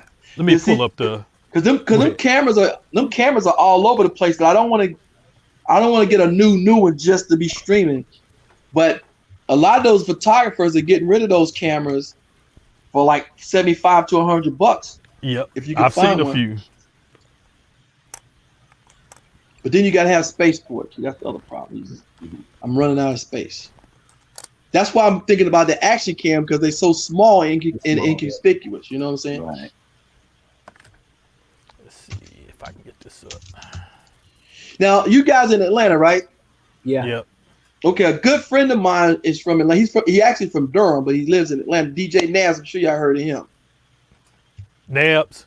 DJ Nabs. Yep. Now he was using multi GoPros. He had 3 GoPros and he was recording them, and you could control them wirelessly, but you couldn't make them into a webcam. He was positioning his GoPros in the studio, overhead shot of him scratching, then a face shot, and he was recording it and then he had his phone or some kind of way switching them, and he was recording these little 5-minute segments, and he was doing that 4 or 5 years ago, and I haven't seen him do any streaming, and but GoPros you can't do GoPros as a webcam though. Nope. But the action cams you can, and the thing about the action cams, again, they're so inconspicuous. People won't know you have them because they're so small. Yep, like that one, King. Yep. Mm-hmm. Now the best ones, and I don't know if you remember, Thomas, that there were some guys that was mentioning. I think that's when before T.O. had dipped out.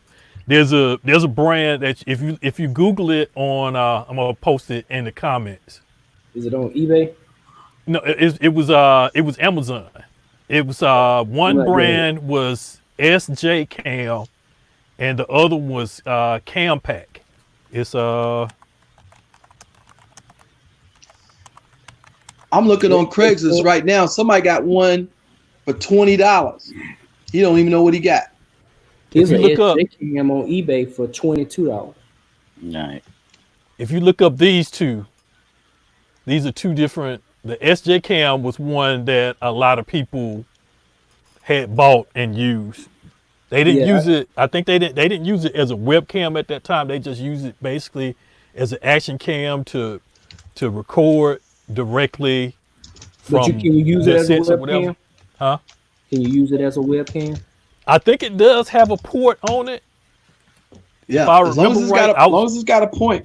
The only ones that don't have it is the GoPros. But Yep. these action cams are like $50. And I just I'm looking this on one. here. That SJ Cam, Mm-hmm. you can get one on eBay for $37. Yeah. Yeah, they run under. I know they under 100 new. But the And thing see, is, does it come with everything? Because you get a whole bunch of stuff. Some of Well, them see, you that's- get like 2-3 batteries. You get all the little mounting accessories plus extra stuff. Oh, But that's yeah, how I'm they seeing jack some up. now. That's how they jack up the price. That's how they jack up the price. But if you just want a basic camera, you can just get it, like you said, for $35. You know. Yeah, I just don't have a trust from getting stuff from eBay anymore. I got burnt before, so Nah, stuff man, like got that. every- I don't take no chance. I used to do my stuff marketplace, or I just get it through Amazon. Yeah, I've been burned a few times, man. But I'm a junkie, man. I buy junk anyway because I like to fix. I stay on eBay. I like to fix stuff too. So if I find something of value that I like and I think I can work on, if I can get the parts, I'll buy it all day. You know, I got all kinds of stuff I'll buy. Both of my NS7 IIs I bought broken and for parts. Oh wow. Yeah, it was because what I found out that they all the parts are plug and play, and if you can get the parts, you know, most of those controllers, it's just a motherboard, a power supply, the decks, and then the only thing that go bad in them are the connectors, The And USB so- ports. the ports. And so I know a guy that can solder real good. If he don't know nothing about controllers or anything, but he knows how to solder circuits. And all you got to do is just tell him, I need this thing soldered there, and he'll do it, you know. And once I found that guy, I'll buy anything broken. When guys have broken stuff, I keep my mouth shut. How much you want? Yeah, I don't know why you put it in there. I thought it was. I had two of them, two NS7s, and round the let me see, what area was that? Huntsville and Nashville area. Two of them round in that area that wanted to let them go for like $100. And Yeah. I'm for sure it was USB ports, but it was so far away. I even thought about just making a trip out of it and just leave that morning and be back that evening with it. That's how sometimes I pick up my stuff. Yeah, because the thing about the NS7 II version, it was actually a limit. That's why they jumped to the 3. And when they jumped to the 3, it had such a bad rap that people didn't want to touch them no more. And so once I figured out all it is, once the motherboard, once I figure out where I can get me another motherboard from, I bought 2 broken ones for parts off eBay and pieced it together and made one good one. And so and once I figured out it's just a circuit board, power supply, controller, a deck. And there's a place in Greensboro that got parts just about any piece of DJ equipment you can order online. And so if you got a guy that halfway know what he's doing in terms of soldering, I'll take a chance on it. I love my NS7 too. Now the 3 was not, that was my biggest waste of money. I bought the little top. You got the 3?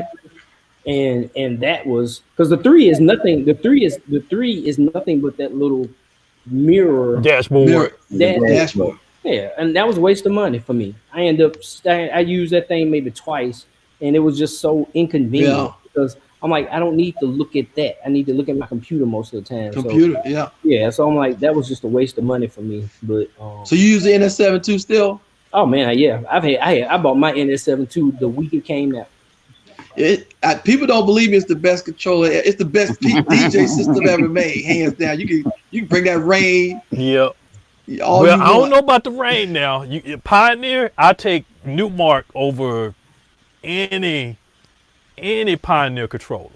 The sound card of that NS7 was got me. That sound card was just amazing. It just when you plug in a Newmark and then some guys show up with a Pioneer, they can't hang with it. No Pioneer guy can hang with me with my NS7 side by side.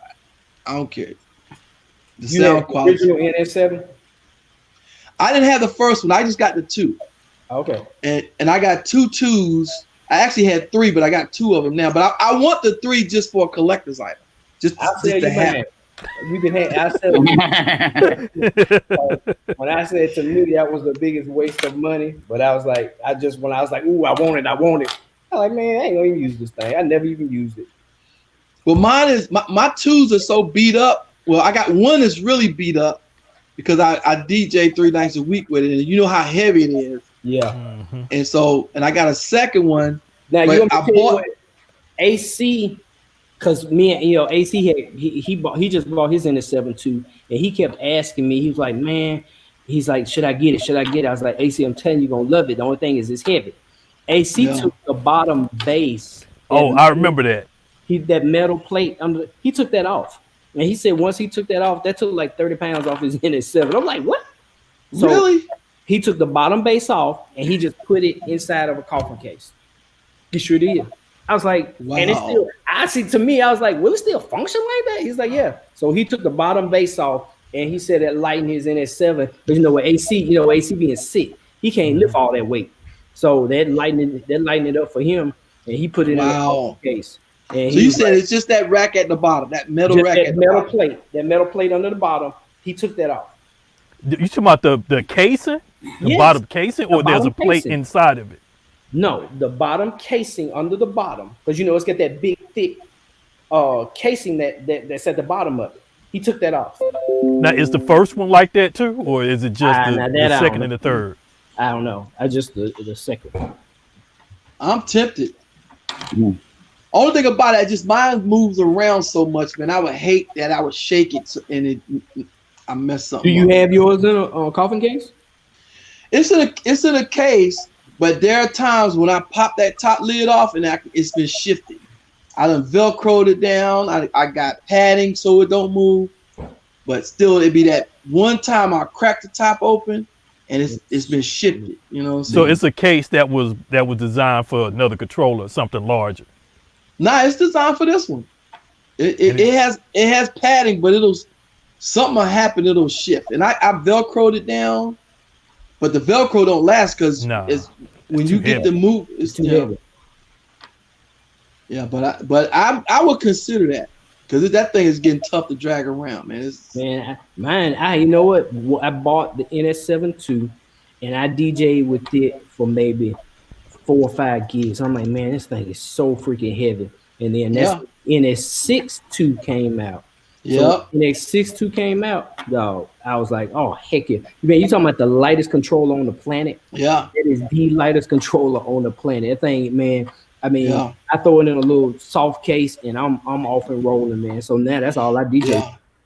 Yeah, I think I'm gonna go that route too.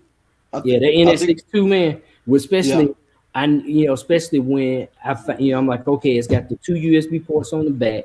It's got all the features of the NS7. Only thing is you don't have splitting the platter. Right. Yep. Wait a minute. Because Hey, go ahead. let me mention something you just said. The NS7 II has 2 USB ports on the back. No. The NS6 II. Has 2 USB ports. Yes, the NS6 II has 2 Oh, USB wow. ports. So you can connect 2 laptops. Because I'm finna tell you something Correct. that you might need to try. Correct. You could use that extra port to route to your laptop, and you won't need no iRig. I found out you could do that with the S9, and you could probably do it with the 62, and anything that has 2 USB ports where you can connect 2 laptops. Right. You use one port for your Serato or whatever. Mm-hmm. You could use the other port as an output directly to a laptop, because if you go The thing into is, I don't know if that'll work, Kenyon, because when you're DJing, you have to let it know that you're on USB port or 1 or 2. You can't operate them both at the same time. no, but see, you route it differently. If you connect into, I mean, you might need to try, because trying to remember who was it, Cleveland Terry mentioned it in the video that I shared, that you can do it with the S9.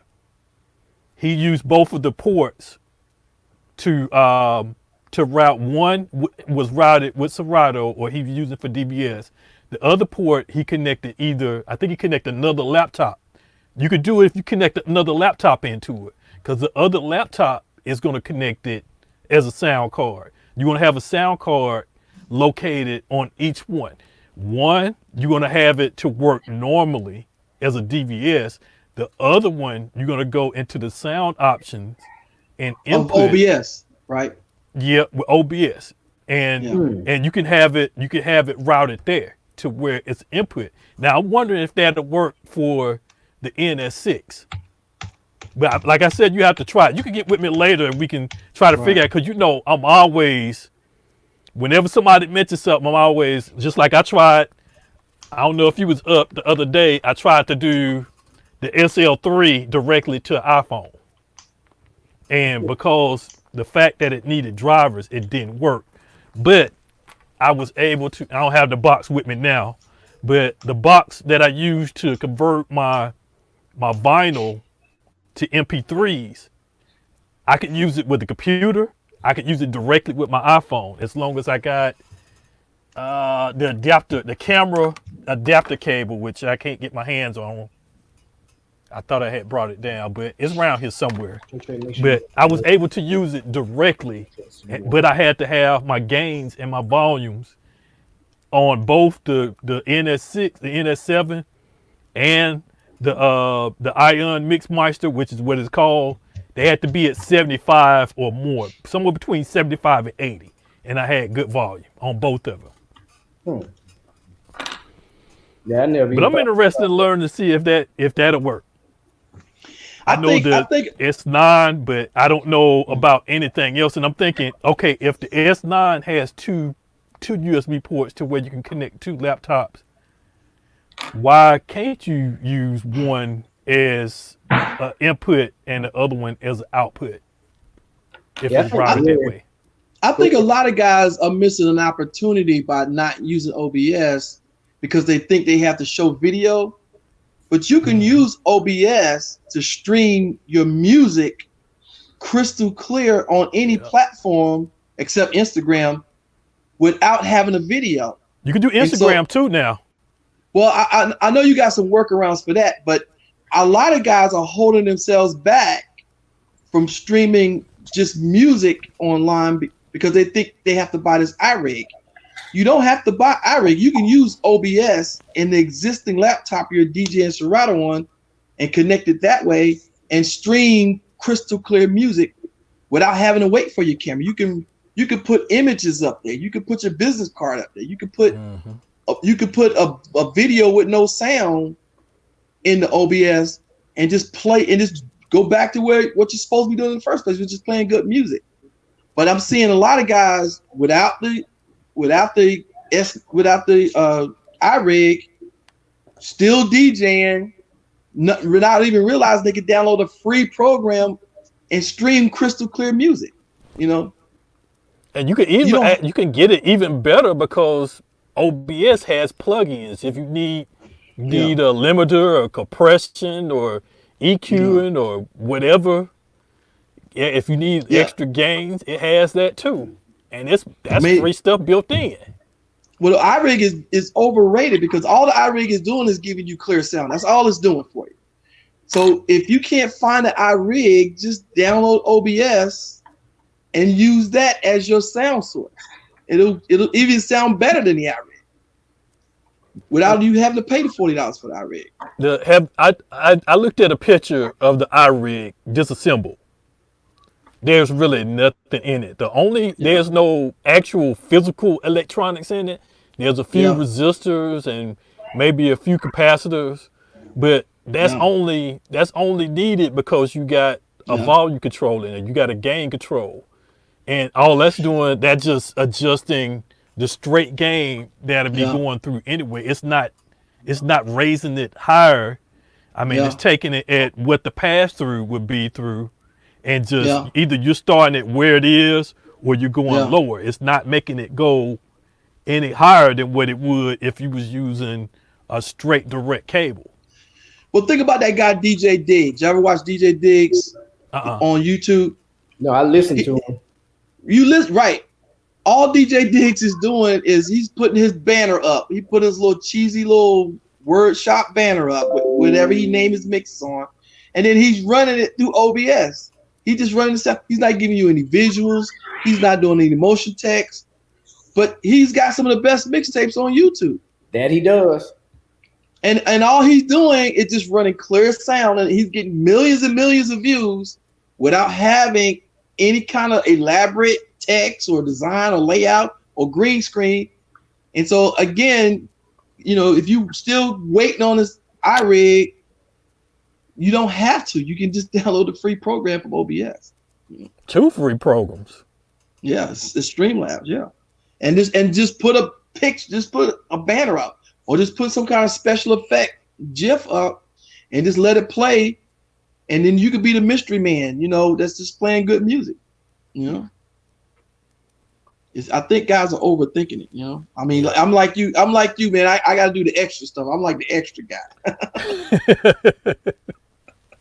Oh, I got some stuff coming up. I guarantee you my inbox will be flooded when people see what I got coming up.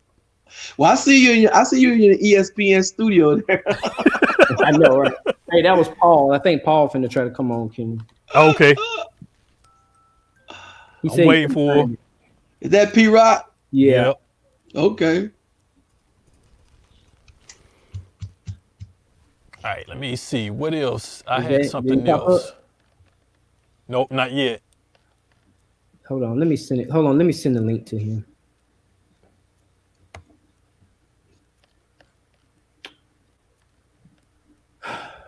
Bear with me, Kenny. Let's see.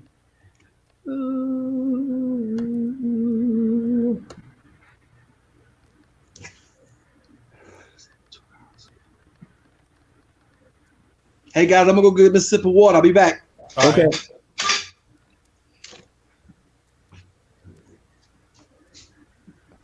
Hey, where's my link at?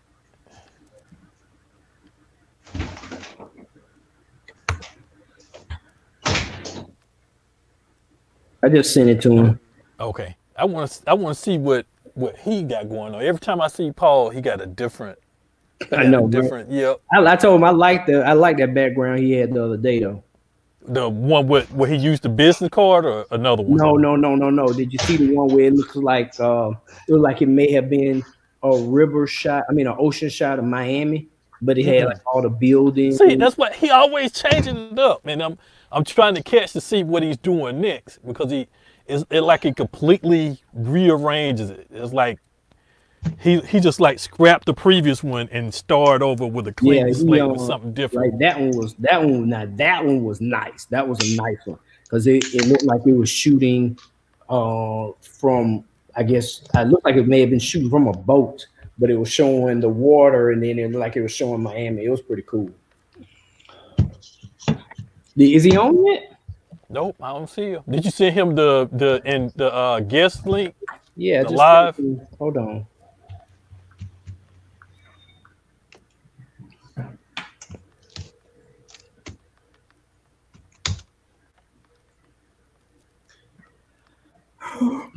So you guys still been, your guys still got I sent you the link. Oh, hold on. Let me mute him for a second. So, okay. all right, go ahead. So you guys in Atlanta. So you guys, your central jobs is still keep you guys employed. Well, I've been out for a while. I'm contracted. I'm a contracted technician, so I've been out for a while. Matter of fact, the buyer that I've been getting most of my work through has changed over to a different platform, and I haven't switched over yet. So I don't know whether I'm gonna stay doing that or if I'm actually gonna go ahead and pick up a 9-to-5. My wife, she's a nurse practitioner here at Emory Hospital, so she's working. She's has on the front line. She's on the front lines. Yep.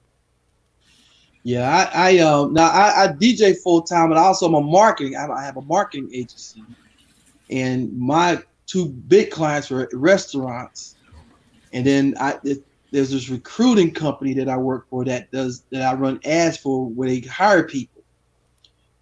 And what happened was the jobs they were hiring for were all field type jobs, and so they can't hire nobody because the job that they hire for, they shut it down, and so they shut my office down. So I'm like, man, I'm waiting for my check right now. You waiting for your last check, your most recent check? Or? Well, I'm self-employed, so, okay. But I'm waiting for the stimulus check. Oh, okay. I haven't even filed yet for unemployment. I guess I need to go ahead and do it. Yeah, and then they got the one for self-employed people that's supposed to be coming up next week. So I got to apply for that one too. I mean, I'm okay. I mean, I called all my bill collectors and I told them what the deal was, and they said, okay, whatever. So I mean, I can get food in the refrigerator and gas in my car, but I ain't going nowhere, man, because I'm not gonna catch that. I'm not gonna. As soon as gas starts, what's gas prices looking like there? It's all over the place. It's lower now, but one day it's like $1.50, and then the next day it's like $1.70. And I got an older van, so I can put the regular in. So but I'm not going anywhere. So I got that's the thing. Gas prices drop and you can't go anywhere. It's $1.38 here, and I think somebody posted that it was lower, maybe $1.17, $1.18 at a BJ's. Wow. Yeah, I had a 40-minute commute every day, and now I don't have that commute, and I might run to the store, I might drive around the block just to get out of the house, but there ain't nowhere for me to go. Go and sell me that camera, can you? What, this one? Yeah. Oh no. You know, me and my middle son, we just got certified for scuba diving, so this one and the other one, that's what I use. I use them mostly as actual action cams now. I used it for our certification dive right when this started to happen. A month ago in April, around April, a month ago yesterday. No, a month ago today. We were in the water. We had just get out the water, and we had one more dive, which was the 15th. Our last dive made it official. So 4 out of 5 in this household are certified scuba diving. And my oldest son and my wife, they're going for their advanced, which they can dive 30 meters. We can dive, me and my middle son, we can do 20 meters. We're certified to do 20 meters. And I think my 10-year-old, he's going to do it this year. He's going to join in this year. All right, here's Paul. What's up, Pete Rob? Can you hear us? Somebody else joined on too? Okay, we got 2 more. Another person that just joined. Oh, what's up, Dwight? Got DJ Infinite. What's going fellas? on? What's up, boy? Say something so we can hear you, because I don't We know when can't you're hear you talking. if you're talking. Can y'all hear me? Yeah, we can Okay, hear we you. can I'm hear talking you about now. Paul. Now, what about Paul? Okay. We can't hear you, Paul.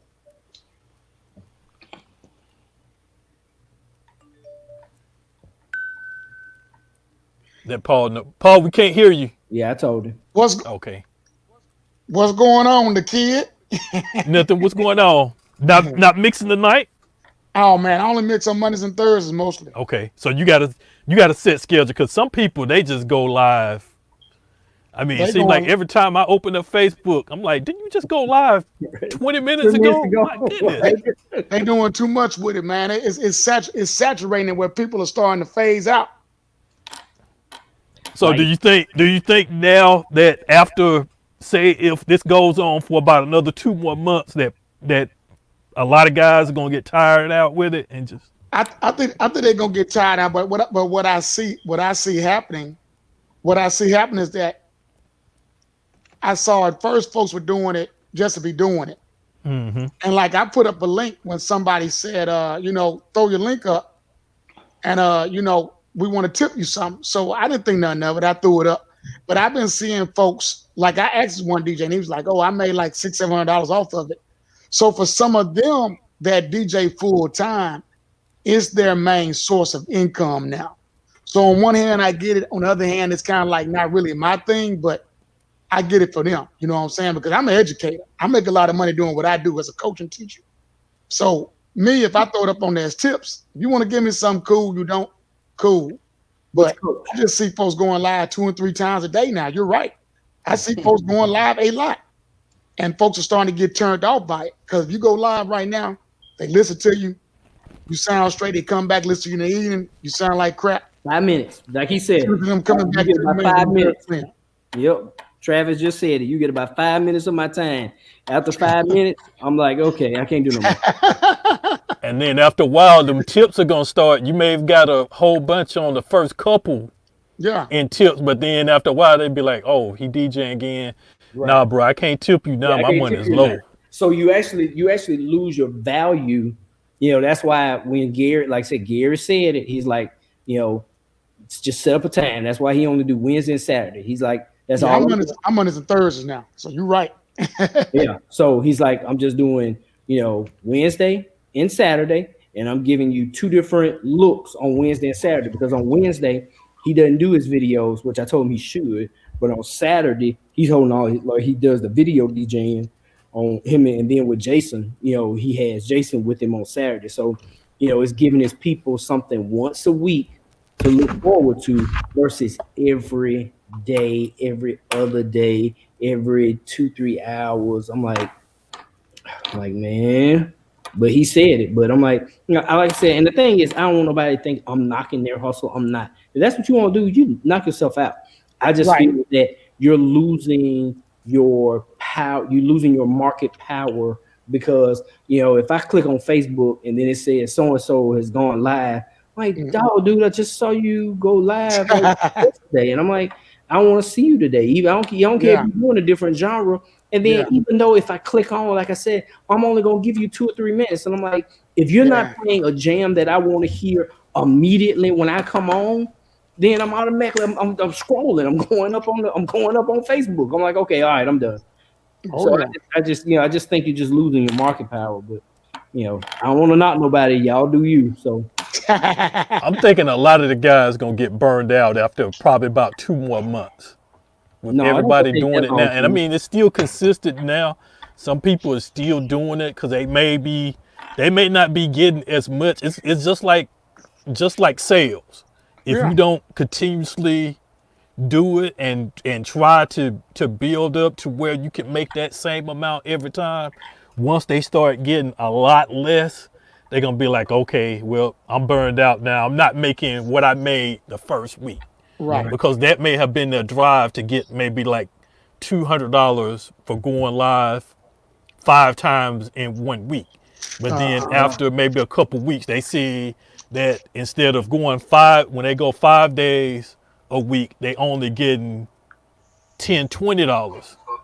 Then it's gonna be like, okay, I'm not making the money that I made it when I started. So I'm just gonna do it whatever. And I think, like I said, a lot of guys are just gonna like But here, fizzle out. here's my take on that though. Here's my take on that though, Kenya. My take on that is, if you were in it to make money, then it's not going to turn out like you wanted to be anyway. But if you're doing it for the love of playing music Yeah. and keeping folks happy, then you get out of it what you get out of it, whether you get $5, whether you get no dollars. But Yeah. I think going in there with the expectation, oh, I'm going to get what I get paid if I was doing a club gig, you're not. You're not going to get that. Yeah. Can y'all hear me? Yeah, we finally can hear you. What's up, Paul? What's up, man? Now here's my downfall. And I know nobody want to hear this, but I posted this on my page. If I'm going out there reeling the whole club set, I got some bedroom DJ sitting there Shazamming every song I'm playing. There he is, right there. I'm gonna get 1 or 2 from you now. I'll admit that. And the thing about it is that I know 2 guys who have inboxed me about DJing. And one guy, I noticed that every time I would load up and do live, he'd be one of the first guys there. Well, he told me, he said, I got an alarm set where every time you go live, I go on. I was like, you know what? I was like, it's just like I thought. And what it does is, like you said, it starts diminishing your product, because now if you're going out and you're blending something, like, oh man, I like that. But guess what? You get it live. So now someone's doing your same blend. That was your thing. Yep. That's why I don't do any blends. If people be wanting to have blend battles, I'll be like, hell no. Oh, hell no. Nobody's getting none of my blend. You got to come to a live show. Yeah, my blend. I'm not blending nothing on Facebook. But I do think this though, and I think King, you've done a good job, man, with these people when it comes to sound. That's the first thing I noticed when I go on somebody's live. And I've seen some great DJs with some crappy sound, like I showed you with Kizzy Rock. Mm-hmm. You know what I'm saying? I was getting ready to post another one of his links on the page. I didn't want that when I wanted to post another one, but when I messaged Kizzy about it, Kizzy was like, man, I just did those that one day. He said, I probably won't go live for another month. But I told him, I said, you need to fix your sound, man. I said, you too great of a DJ, man, for the sound like that. Right. And that's and then that's kind of one of the things. Now that I will give you that, Kenya, for you to constantly hound people about how they sound. Most of the guys that are now going live, you are getting that. You are getting that. Everything that I said in the beginning, and I mean, I got on people. I did the sad in the zone. I did the sad emojis if I went through for probably maybe about 3 or 4 days of posts, because a lot of people post their live videos in the zone, like, you know, that some posts nobody don't ever comment or hit a like or anything on it. It's just something you'll look and you won't even comment on it. Right.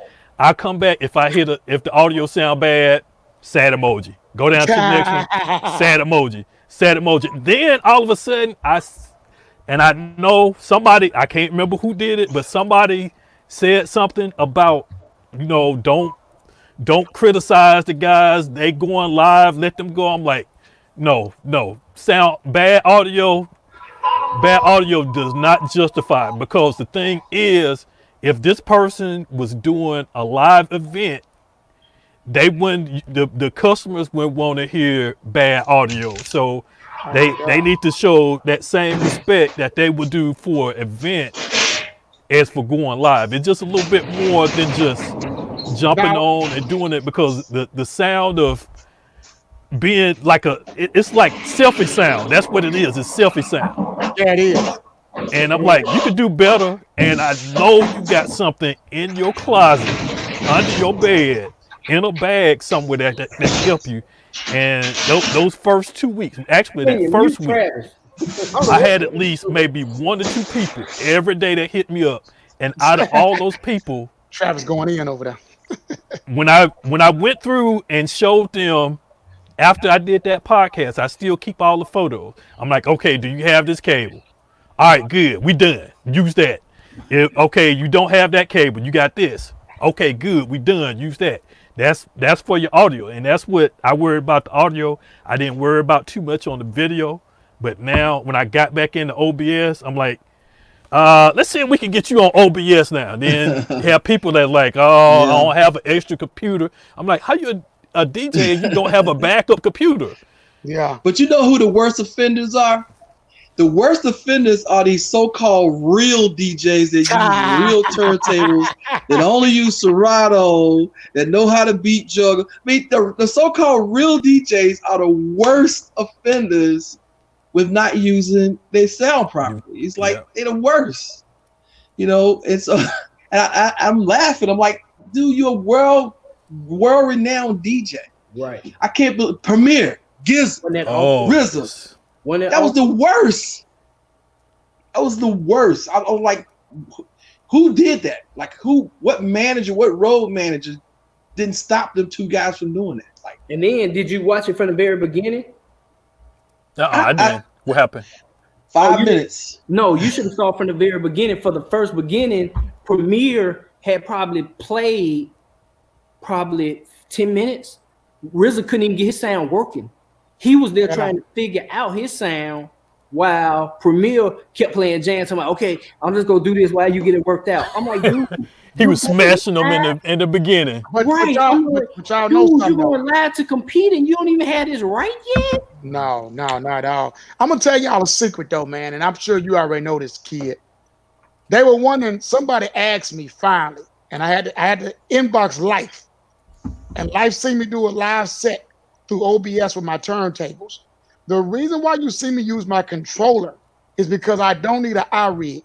For some odd reason, Facebook has it where it connects to all Pioneer products. It becomes a sound card and the sound Facebook. quality and the sound quality is immaculate. So when people see me live and I'm on my controller, that's because I know the sound coming out of that controller, and especially if I'm doing a live mix, you know what I'm saying? I'm gonna get the same as if I'm doing my turntable. I'm not finna scratch all day on my turntables. I'm not finna beat juggle. I'm not finna do tricks. So it really don't matter which item I use to spin with. You know what I'm saying? But that control, that's why I use it so much. Because with OBS, it has a tendency sometimes to drop out and disconnect. And with Facebook, I stay on strong. Like I've gone an hour and a half, almost 2 hours on Facebook. I mean, I've done it. Lately, I've been getting kicked off because of copyright shit. But you know, that's another subject. But anyway, that's why I do it. And I think other DJs, like you said, the real DJs, they got to get off this tip, because right now it's just about playing music for people. That's what all it is. And I can play both of them.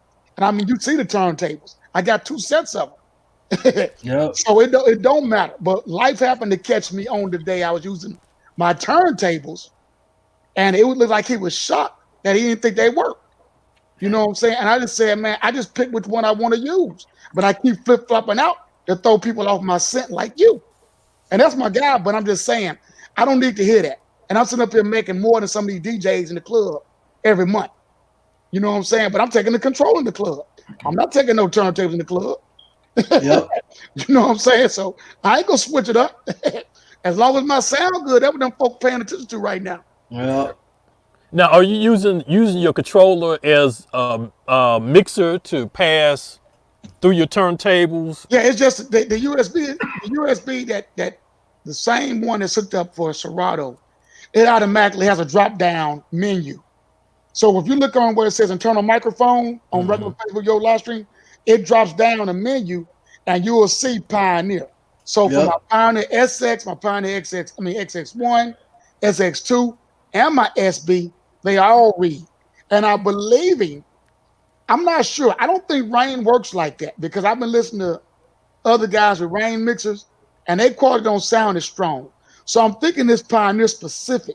I don't know what they worked out with Facebook, but they worked out something. Now, here's the thing. I just mentioned this a while ago, and when I heard Cleveland Terry, I saw his video, his most recent video, the video that I saw last week. He said he found a way to where his S9, he could take the 2 USB ports on it and convert one of them into a sound card. Use one primarily to run his Serato, but then take the other port that you would have a laptop into and send your signal out into it to where, like exactly what you said, Yeah. it would be recognized as a microphone or a sound card. Now, I think that since because you did that, it sounded like you did the exact same thing, except Yeah. that you wasn't using two ports. You were just using it primarily to But you- do but- one thing. I But you think know, with but you know me though, I actually found it out 3 years ago when I was streaming. Remember you used to listen to me, like you be out and about. I found out one day when I was on my DJ page, and I just said, let me try to live stream. And when I live streamed, I saw it had that drop down menu, and I just heard the sound. I was like, man. So I've been known. I just know I be wanting to use my turntables, and I have to use OBS without an iRead, because OBS, I guess, it functions as a sound card. And I Yep. don't need the iRead. Yep. You know what I'm saying? I don't need it. I mean, you hear the same quality sound. So I mean, I think the people that's getting these iRigs, I think they getting it more so for like their phones, if anything, Yep. to go on Instagram. But guess what? Now you got Yellow Duck. Now you can go yeah, around. yeah, that's what I meant to tell you, Travis. Yellow Duck, Instagram. Yeah. So I mean, you got all kind of loopholes Yeah. to skip things now. Well, it's one called Lula. It's one called Lula, where you could do Instagram. What's that new one when everybody be doing the dances? What's the new one? TikTok. TikTok, Oh yeah, TikTok. Twitter, and YouTube. You can use all of them at one time. It's called LOOLA .tv. And that one will go on Instagram. Okay. So this one, you've heard of Restream, right? Hey, can you put it? Can you type in that chat, man? Yeah, over type there? it in the Okay, let me make sure it's the right one here. LOOLA TV. Lola wanna- TV. Okay, I want to check that out. LOLO again. Yes, it's LOOLA. Type it in the comments or post a I'm link. doing it. I'm Copy doing it and right put it- now. Okay. I'm doing it Hey. right now. Hey, Kenyon, I did want to tell you this. When I was trying to use this right here, this platform to do my live stream, I noticed my sound reverted back to that selfie type sound. So it's only if you're going straight through Facebook that Pioneer works. Through this right here, I didn't get that kind of quality sound no more. And like the sound went right back, like it reverted back to its original sound. Okay, maybe because let me see.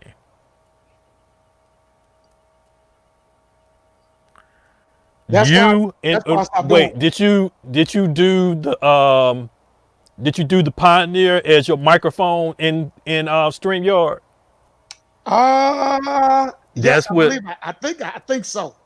See, like right here, and see right now, I got my what do I have connected? Wait a minute. That ain't Okay, right. so you got your Serato right there. I might have had, you know what? I think I had my regular. I think I But had. see, I don't even have my NS7 connected, so I don't know. My NS7 is upstairs. I was just checking to see if it would pick up my Brain 57, but my NS7, I could use that as a sound card. Because you Okay. see right there, streaming, recording. Seems like anything that has Serato built into it. I think that's the thing. Anything that has Serato built into it. Yeah, It's because probably- it's all as a sound card. Now I don't know if you know. I tried this. I tried the SL3 yesterday. How they do on it? No, it didn't work. I tried it directly from an iPhone. Okay, because my SL2 box doesn't Now work. it will work. It will work with a computer. It will work with a computer the same way that the NS7 pickup. You could do. Oh really? You could do this. Yep. Oh wow. But I just tried it. I said, let me try it because I was experimenting stuff with the phones. Yeah. Man, Because I still got an SL1 box, man. I just keep a computer set up with just a rip records with it. Now try it in place. Switch it. 3 and the 1. I'll do. Okay, I got the 2 in the 1. Switch it with your controller. Then you may not have to use your controller anymore. You could just Don't that 3 got 2 USB outs? No, the 3 has 3 sets of RCAs. Yeah. Oh, okay. You got an auxiliary left and a right. But the 4 does, doesn't it? It's the same. I think the okay. 4. No, Yeah, the 4 had has 2. 2 sets. Okay, I knew one of them did. I couldn't remember which one. Yeah, man. All right, what happened to Travis? Did he post it? Did he post the link? He posted in the No, I don't see it. Okay, he did it in the in the That's over there. private. Hold on a second. This is it right here. Yeah, he did in private.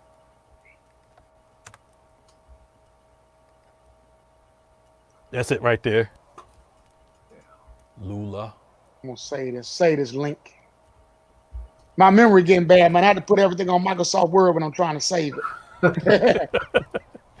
I'm getting old, boy. I can't remember stuff like I used to. Now, what did he say was the limitations on that? Because I know with Restream, you can only do 3 for free, which that's about enough for me anyway. I'm not sure, but I'm gonna tell you right now, man, from listening to us talking on this, it's almost seemed like this would have better sound quality for a DJ to do private parties than Zoom. But how many people can this right here hold at one time? Well, it's mostly like as for on screen, you can get 6 people on screen. Oh, okay. And I think that's the max, whether it's the free or paid, but you can get other people. Okay, let's see. He said something. Can't find the link. Oh, we got it. You posted it. I posted it. It's right here. How'd he do that, man? He's in the comments. Oh, and it showed up. He's not on screen. It's just like he's watching from YouTube.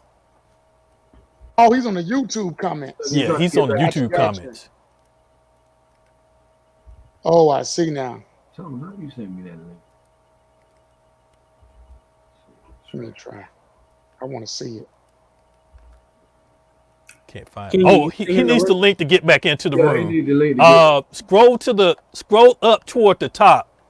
I'll send it to him. Yeah, because I posted it. Yeah, I went around the page. It's right.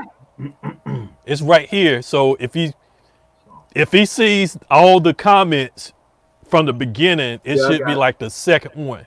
I'll send it to him. So you link the StreamYard to the YouTube. That's what you. Yep. You can go. Let me see. You can stream to YouTube, Facebook, any group that you're admin of or your timeline, and I think I'm trying to think. Is it Twitch too? You might be able to do Twitch as well.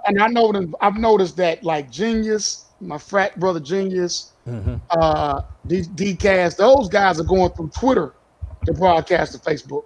Twitter or Twitch? Twitch. Excuse me. Twitch. Oh yeah. And they was listening like they playing games. I saw that on there.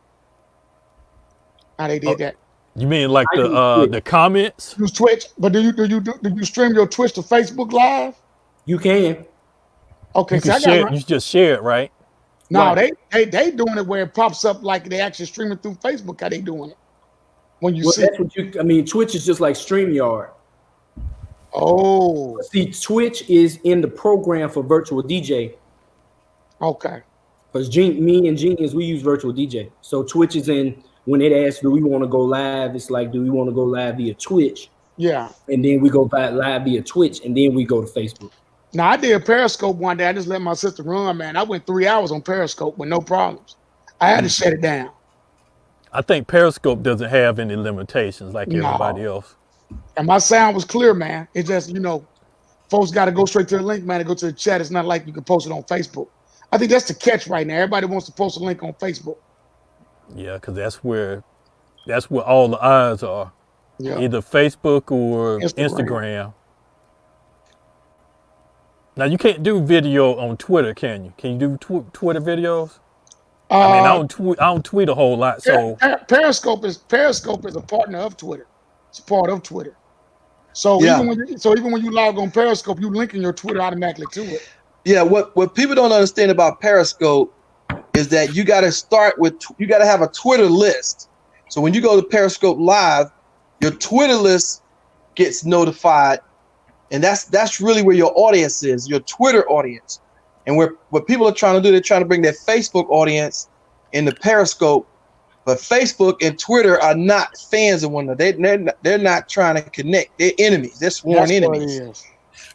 And so if you got a Twitter community or a Twitter list, when you on Twitter and you go live on Periscope, your Twitter followers will go with you. But Yeah, Mark Zuckerberg don't want nothing to do with. He don't want nothing to do with Twitter because technically his Instagram is his Twitter. You see what I'm saying? And so he created live on Instagram to counter what Twitter is doing with Periscope. And so they like Coke and Pepsi. yes. Each That's one why- has their own version yes. of Dr. Pepper. And so what you got to do is you got to think Twitter when you do Periscope. And so, but you're right. Periscope is you can stay on there for 5 hours. And Hey, so let me ask y'all a question, man. Like I see DJ Hershey is live right now. He has all these logos and stuff on the side. They're going through Twitch using all that, aren't they? OBS. OBS. Yeah. Yeah. But are they using OBS to go through Twitch and then trimming from Twitch to Facebook? See, I'm lost on Now, all he just adding that into his OBS program. OBS is like PowerPoint. So like I don't know if you ever worked PowerPoint before, but all it is you could put just like you could put videos in PowerPoint, links to web pages, images. That's all OBS is. It's like a PowerPoint. It's with your Photoshop. It's like Photoshop because you can do stuff in layers too. Yeah, but Photoshop you can't put video in there. See, PowerPoint you can put videos in there and trigger videos. You know what I'm saying? Hold on, let me see if I can find it. See, what Gary does is Gary takes his virtual DJ program, he loads it into OBS. Then once he loads virtual DJ into OBS, then he takes his video part of virtual DJ, added to OBS. Then he takes the comment section, added to OBS. Then he takes all of his sponsors, added into OBS. Then once he has everything in OBS, he clicks go live on Twitch. And then that's crazy. Go live on Twitch, then he can go live on Facebook. So that's okay. So that's what I was wondering. So he's going from OBS to Twitch, Twitch to Facebook. Correct. There you go. Okay, that makes sense. But now, if he's using Restream, then he's doing all three. He can do all three at the same time. And you can do the same thing. Strain on your computer though. No, it'll put a lot of strain on your internet connection. Yeah. But not your computer. Okay. Now this Lola, with this Lola, is like Restream, but they've added some other ones that Restream don't have. Like Restream don't have Instagram, and they don't have this other one with the people dancing. I can't think of the name of it. TikTok. Mm-hmm. But it has Facebook, it has Twitter, it has Twitch, it has Instagram, and it has this one called Up Live, and it has YouTube, but it's not free. Okay. Oh, it ain't free. No, you have to pay $19 a month for unlimited streaming. Now they don't have a free version, or it's like pay or nothing. The free version is 3 hours per month, which is that ain't gonna work. That ain't gonna work. Now the Restream, from what I heard, I've downloaded and got an account, but I haven't really tried it yet. You could do 3 for free, which I mean you could do Facebook, YouTube, and Twitch, and then you'll be straight. I don't know if it'll do Instagram or anything else. I know there's up to 30 or more that you can add. They don't have Instagram. They have 30, but they don't have Instagram, and you have to pay $14 a month for Facebook outside of your profile. Oh, so the Facebook, you can't get the Facebook for free with the 3. You can get your personal account, you can get your personal profile, but you couldn't do it to this group, to your group, or to your page. You would have to pay for it. You have to do it to your timeline. Yeah, you can do it to your timeline. You know. Well, but I like this. But here's the thing: the $19 a month. If you got the little tip jar up, I mean, you know, if you can't get 2 people or 4 people to pay you $5 a month, I mean, there's your $19 a month. You know. But if I was a nightclub, if for $19 a month, if I was DJing at a club or a radio station, the $19 a month wouldn't be bad. if I was a radio station or nightclub. Yeah. But just in my bedroom in my pajamas, no, I wouldn't pay $19 for that. I need $19 for my record pull. Ain't that right, Rod Flash? Did Rodney leave? Rodney ain't Is with he us no still more. here? is he? Yeah, he dropped off a long time ago. Yeah, I think Rodney has a group. Rodney has his late night chat like we're on right now. I think that's where he's at right now. Okay. Travis, you say you got a record pool? I mean, I joined a bunch of record pools. I don't have one myself. But That was DJ Hype, the guy that was on earlier. I don't think he didn't have a camera. He said he had a record pool. Yeah, he's Rodney before Smith. DJs. Rodney Smith has a record pool. I'm a part of his record pool, but his record pool ain't organized like franchise. It's like he just sends you links to whatever's been put out for that week, and then you got to go through and sift through the files. But it's some dope stuff in there, though. How much is it? $15 a month. That's real cheap. That's the cheapest one I've heard of. Hypes is 25, and then video is 25. Right. But the thing about Rodney's, it ain't like you can go back and it ain't like franchise where franchise you can look up stuff from 10 years ago and Yeah. With hype is month to month, and if you join this month, you only get this month. You can't Right. go back like other pools. Now, Sakana.com was my old favorite, and I see Right. it's still up. You can go back on them. well, like franchise for me is like I need franchise for requests. That's what franchise is for. But Rodney's, like I DJ every week. And so when I need to have new songs, I'll get the new songs for that week. And that's where I'm at right now. And so, but franchise is like if somebody walk up to me and say, hey man, did you get the new Drake? I know franchise got it. I know where to find it. So let me ask y'all guys a question. Do y'all ever use Beat Junkies? Yeah, I get all that. You got Yeah. Beat Well, Junkies? Beat You got Beat Junkies, Junkies. You Beat like Junkies Beat is Junkies? Huh? Do y'all like Beat Junkies? Not really. Man, not really, no.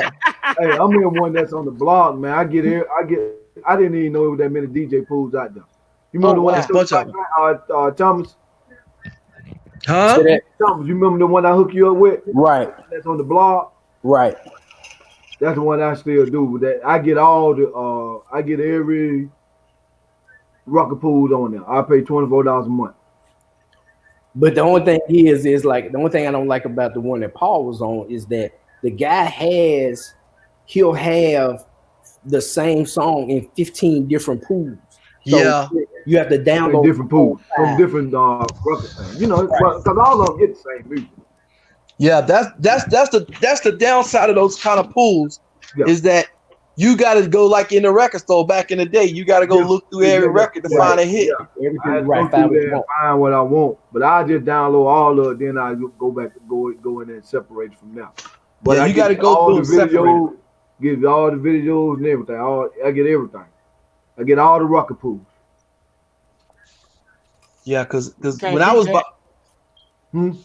I said you can't beat that. That's a good deal. Nah, bro, I can't beat that, bro. And then that stuff it stays on the blog. So I done went back because when I first joined, I went back like 4 years and tried to get everything. Oh wow. But he had it still up. He still had it all up. I finally got caught up. I was behind for years and years, and I finally now I'm all caught up. So now it's about organization. Now it's back to what me and Thomas was talking about earlier. Yeah. Just getting it all Organized. in a line, organized. So That's hey, Dwight, what you been working on your music? Cause you still got a lot of records that you haven't. Man, I got a ton of some of everything, man. I'm gonna tell you too. I'm horrible when I get new music to the point I don't even want to get new music no more because I need to organize the stuff I got. Yep. I download music and I say like, okay, you know what? I got a lot of music and I put it into a folder somewhere. Yeah. And I might not even listen to a lot of new stuff I got. I'm lazy when it comes to it. So I'm spending this time right now, man, to go back through and organize. But the biggest thing I'm doing right now is I'm going through making sure my CDs I got with mixes on them match what I got in my computer because I lost a lot of stuff some years back.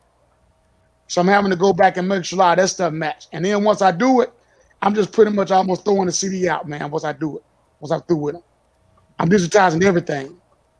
Yeah. But yeah, I How didn't. many times? Huh? How many times had this ever happened to you? It happened to me about 2 months ago when Pop Smoke got killed. Yeah. I had never heard of him. Right? I had people I come only up heard to one me. song by Pop Smoke. Yeah, people would come up to me talking about Pop Smoke, play some Pop Smoke. I'm like, I ain't never heard it. So he was a trap guy, and I don't play trap music. I was like, okay, whatever. So finally, when he got shot and got killed, I did a search on my computer. I Googled Pop Smoke, and I had about 10 of his songs that, like you said, you would download them, but you wouldn't listen to them, organize them. Yeah. I had 10 of his songs, didn't even know it. Oh wow. Yeah. Now here's a show you how question much I want to money you ask y'all got. real quick, and I think I asked it before. Have any of y'all ever played or got requested any of the Empire tracks from the Empire series on Fox? I played Justice Smollett. I played some and off the very first one, but the second one they did, I didn't really play that much off it. Did you get a lot of requests for it? Nah. I got more requests for High School Musical than I did for Empire. Because I was going through listening to some tracks today, and I'm listening to song. I'm like, I know I heard this, and I wasn't even looking at the computer. It was just I had it on autoplay, and I'm like, man, these songs sound familiar. When I looked at it, it was Empire tracks. I'm like, where the hell I get this from? Who sent me this? How did you get them? I don't know. It's a crate. It was one of the crates at the top. It had like 700 songs, and I think it was called something began with an A, something 16, and it was I think album 16 or something like that, and it was mostly all albums. And then when I got down, I think to the E's, it was Empire. It was like a whole Empire album. Yeah, my biggest thing, man, I'm gonna tell you, this is something else too. And people wonder why I do my show the way I do it on Mondays. Whole collections. This is a good time, man, to start pulling a lot of y'all mixes of certain groups and organization albums. I have to work on my albums, man, organizing my album collection, man. Like my whole collection of music is out of whack. Yeah. I need to sort. I need to go back through and label everything from start to finish. Have you been buying more stuff, or you still got the same stuff from? If I can catch somebody selling records for like $1, like Logic has done a few times, I'll go out. But I use Discogs. So what I've been doing is I've been archiving my collection on Discogs. And with that, I can have my whole catalog when I go out and buy records. So yeah, when I'm able to do that, I've been able to go out and do a few more things. Is that me? That's somebody ringing. I'm looking at y'all. And I'm like, nobody ain't moving. They calling me. I'm like, somebody calling somebody. They in a group chat on Facebook, man, trying to get me to go in. But yeah, so when you talking about music organization, I noticed that Discogs let you do CDs as well, and that's all for free. So that's something I didn't know a long time ago because I had Orange CD catalog. So I was cataloging all my CDs through Orange CD catalog, and it was archiving my collection. Well, with Discogs, you not only catalog it, but it actually gives you the price value of what you have. So, example, an Al Green record I had, I didn't think nothing of it. It was like $90 on the high end, 15 on the low end. A Tupac album is true. Now I got some albums that ain't worth a good 50 cents on there, but they tell you. So that helps you out too when you're out trying to haggle for a record. You know what I'm saying? Yeah. If I see somebody like, okay, I got this for $3. Hey man, it's on Discogs for like $1.50. You know what I'm saying? I can order through them. I can get it from you. Which one? So that's what I'm trying to really do. So I bring 100 records up to my upstairs, and I catalog them, and I take them back. And I'm gonna tell you my secret on Discogs. So if you do your record collection, is type in the barcode at the top where it says search, and it carry you right to it. Yep. And I just it'll populate your album too when you do it too. It'll put all the information up there. Yeah. So I mean, it's awesome. I mean, I'm gonna tell y'all. Yeah, go ahead. I'm gonna tell y'all something dope to do if you're trying to organize your collection. You know how like you take an artist that was hot. They was hot the first album, the second album, the third album, then that fourth album it might have flopped. it maybe didn't get any radio play, or maybe it was out of style for the times. Go back and listen to that album. That album that was a flop. You probably can find 3 or 4 gems on it that didn't get any airplay, but it still fits the groove of everything else from that era. Yeah. And like, for instance, like LL Cool J's last album. If you go back and listen to LL Cool J's last album, it is so dope because he made it in a hip hop neo soul style. Which one? I can't even think of the name of it, but it's the last one he made. He had Case on there. Oh, yeah, he did. He had, I want to say he had Carl Thomas. That album is so dope, but he made it too late because by that time, you know, Dirty South had kicked in and he was still doing East Coast. And so his whole rap flow and his whole music won't fit in with the times when he made that album. But when you go back and listen to it, it's dope. And SWV got an album like that. It's like they made it too late. So they, you know, when their career kind of tapered off, they put out an album. But when you go back and listen to it, it's got some killer tracks on it. And you can add it into your sets. So when your people listen to it, they know it's SWV, but they say they're like, damn, they didn't play that one on the radio, but it's got that groove to it that you can get away with it, you know, doing the verse hook and then you out. You know what I'm saying? So don't sleep on those albums, like you said, collect discographies. I found a Keith Sweat song that nobody played on the radio. That's and Facebook don't pick a lot of that stuff up either, especially on albums. Yep. I played one today from CNC Music Factory. Everybody was asking what was the name of that song. And it was a song. It was a song on CNC Music Factory that nobody played at the time. But I played it today, and everybody hit me up. Was like, "What's the name of that song?" And it was just a song like a B-C-D cut on the album. You know, and it's a lot of songs like that from the 90s. Yeah, that was a fat set you did on there this morning, man. Oh man, I was itching to do it. I was like, somebody's gonna Shazam this set I'm doing today. They gonna, and that's what they do, man. I be so fearful. I be so fearful of doing sets, man, like that, man, because I know somebody's doing it. Yep. I ain't gonna lie. When I heard D Nice a few times, he played a couple of joints. I'm like, okay, I need to go and get this right here. Yeah. Now I will Shazam you. Now I would. Now I won't play your whole set, but I will grab one if stuff it in the middle of mine. You know? But you know what? My thing is, as long as somebody being honest, I don't care. I mean, you can ask me the song like I tell folks in the club. Hey, look, man, you ain't gotta have your phone out by the speaker. You want to know, man? Let me go on just get it to you, man. You know what I'm saying? You look back his hair right here like this. Next, I got my phone out. You think I'm texting? Yeah. Oh, I be knowing folks. I do videos in club, and I play a lot of new hip hop and R&B. Yeah. And I be seeing folks. They be out like this, and then they'll come back like this for a while, and they'll be back like this. If I see you hit that thing one time, I already know what you're doing. And trust, I get it. I mean, but I get it, but don't be doing me like that all night, though. You know what I'm saying? You all night, you been posting up, and you there, man, and you trying to go song for someone. I'm gonna start throwing on some stuff. You ain't gonna. That way, if I hear it out in public, I know. Okay, he thought that poster went there, but they really weren't supposed to do that. You know what I'm saying? But I mean, and I caught some of your set. I was going to address that because I made a comment the other night. I didn't want nobody to take it the wrong way. But I said every time I'm logging on, I'm hearing DJs playing some of the same songs now. Yes. If you're doing an 80s set, you're doing an old school set, and I keep on hearing certain songs, and y'all know what certain songs I'm probably talking about, then it doesn't separate you from the next person anymore. You know what I'm saying? But you know what it is, Mix? I don't know how old you are. Oh, I'm 46. See, that means you've seen 4 decades of music. Of course, no doubt.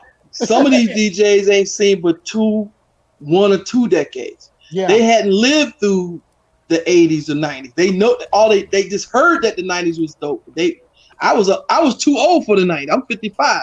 I was too old for the 90s. They were trying to put me out of my pasture in 1995. You know what I'm saying? Yeah. So I lived through all that. So a lot of these DJs, they can play Tupac and Biggie all they want, but they leaving out a whole bunch of other stuff. But You even when know. they play the two-part, depending on what age group, they're only going to play the hits or certain Yeah. songs. They don't know how to go deep like me. I Yeah, you can't go deep. I heard a dude play the song by the OJ the other day, and I got every album the OJ's got. He Yeah. made me go back in my collection just to find that one joint. Guess what? I grew up off of knowing certain songs by them to playing. Yeah. And this Yep. dude going back playing jams. I'm like, you know what? I didn't have to Shazam it. As long as I knew what group sung it, I knew all Yeah. I had to do was flip back through my set Yeah. of records and find this song. Yeah. And I think that's what I'm looking for. And I mean, I made a post like that about 4 days ago. That that's what I'm looking for. When I go on your live stream, now again, like he said, I might Shazam a song or two, but Yeah. I'm going on there to see something different though. You know what I'm And saying? if you go live to play Ja Rule, you don't need to be going live. If you playing Ja Rule and Shantae, I mean, come on now. You're right. We heard that enough. I mean, I like Ja Rule at the family reunion, class reunion party, tailgate, man, but I don't want to hear it on your Facebook Live. But if you notice, it seems like folks are stuck in certain genres though. I went to a guy named DJ Trucker live, and y'all need to check him out on Facebook, DJ Trucker MC. He had all of his bookings. That dude was booked all the way up, man, till like September and October. And if you listen to what he plays and how he plays it, that's what separates him. He's a Southern Soul blues player, which I'm a Southern Soul specialist myself too. But I didn't really, because I play in the club and I play a lot of hip hop and R&B, I don't play the blues as much as he do. He's fit to that specific crowd. And he's learned how to gravitate off of it. And when I went on that dude page, he had like 800 some listeners, man, the other night, and he was hammering them blues and whatnot. That dude, he went on there and did gospel, man, had a bunch of folks. Southern Soul guys are the ones who killing it on Facebook Live, because they're playing songs that the other folk don't want to play, man. You got these guys killing it. Blues song in the club. I'm telling you, I know this. They don't even want to play a blues song in the club. And had the folk in the ATL DJs on from the country. I know kid from Mississippi. He know about the blues song. I don't even know where to hear blues at around here. But this dude making money off of it. He's making money, man. I'm talking about to the point where it made me go back and rethink some stuff. Killing it. Do I want to go full throttle with just blues and grown folks, and I cut off the young folk, the 25 to 35 year range, because that's the range that want most of the new school stuff. You know what I'm saying? But he's cornered the market on it. He's done a great job on it. He even got shows he doing here in Georgia. I look at this sketch. Yeah, that dude came up. He done came up big time. Yeah. All them blues. I'll tell you a guy killing it too, Up Rock out of Texas. Y'all heard him? I've seen him. Yeah, he playing vinyl. He killing it too. However, I will say this, and I know a DJ that DJs Fidelity, my boy Chicago Flood, DJ Deja Blue. Y'all will see me share Start a Watch Party every now and then on my page. He's Nelly's DJ. He does a lot of club work in Little Rock. All he does is DJ. He's hurting right now. You know, when all them tours and stuff got canceled and the clubs with the quarantine. So when I was talking about the cash up stuff earlier, I know he goes live every night at 10 o'clock. And I know his mindset is, and kid, correct me if I'm wrong, you know, I've been going live for a long time since live was around. Mm-hmm. You know I have. A lot of these DJs are diminishing the value of going live because they're looking straight for money when they go live. And that's my homeboy. It's actually my frat brother. And I know what he's doing. You know what I'm saying? I say the same thing about Genius. Genius wasn't going live until everything else was cornered. You know what I'm saying? But it's a lot of them that's going live. Shaquille never even went live. You know what I'm saying? Shaquille went live the other day. And it sounded great, which I was like, dog, you know, but guess what? He played a whole set for almost 2 hours. So it goes back to the thing we were talking about what makes you unique, separate your sets and everything else. All this kind of stuff is reinventing the wheel, which goes back to the organization music side of it is you got to play the stuff that these folks ain't got, and it's gonna be hard for them to get. You know what I'm saying? I had an example. Damn, I'm trying to think of an example. It was a reggae song that I played. No, I didn't play it. I put it on Discogs. And a dude from New Zealand hit me up trying to get the record. And so I was curious about the song. I'm trying to think of what it was again, man. It was a crazy song. Anyway, I went on YouTube Cause you know, cats rip songs off YouTube also. You know what I'm saying? And it wasn't even on there. So on Discogs, they usually link YouTube to the Discogs with the record. It wasn't on there either. So it led me to think that the only way you was gonna get this song right here is you have to have the record to that song to have the remixes. And he's gonna get it from you. Well, he's trying to. I told him if he get it from me, I was gonna sell it for $5. I'm trying to go back and remember what record that was. And that's the other thing about Discogs. You know what I'm saying? They're gonna let you know what they requested. Let me go on in, man. Try to see can I find Yeah. it. But it's crazy. Now, what do My y'all think?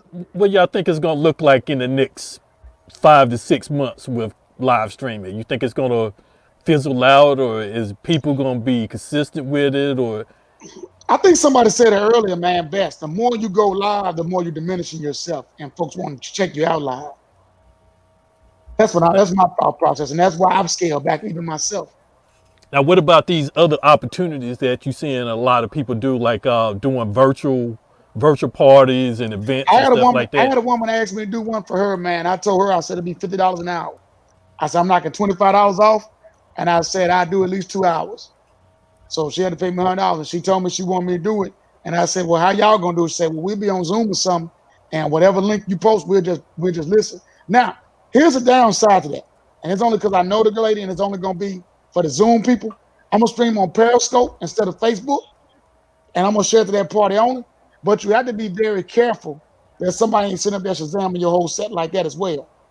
Because like I said, I did a party in Kirkwood, that Moore's Lounge and Suites in Kirkwood, Atlanta.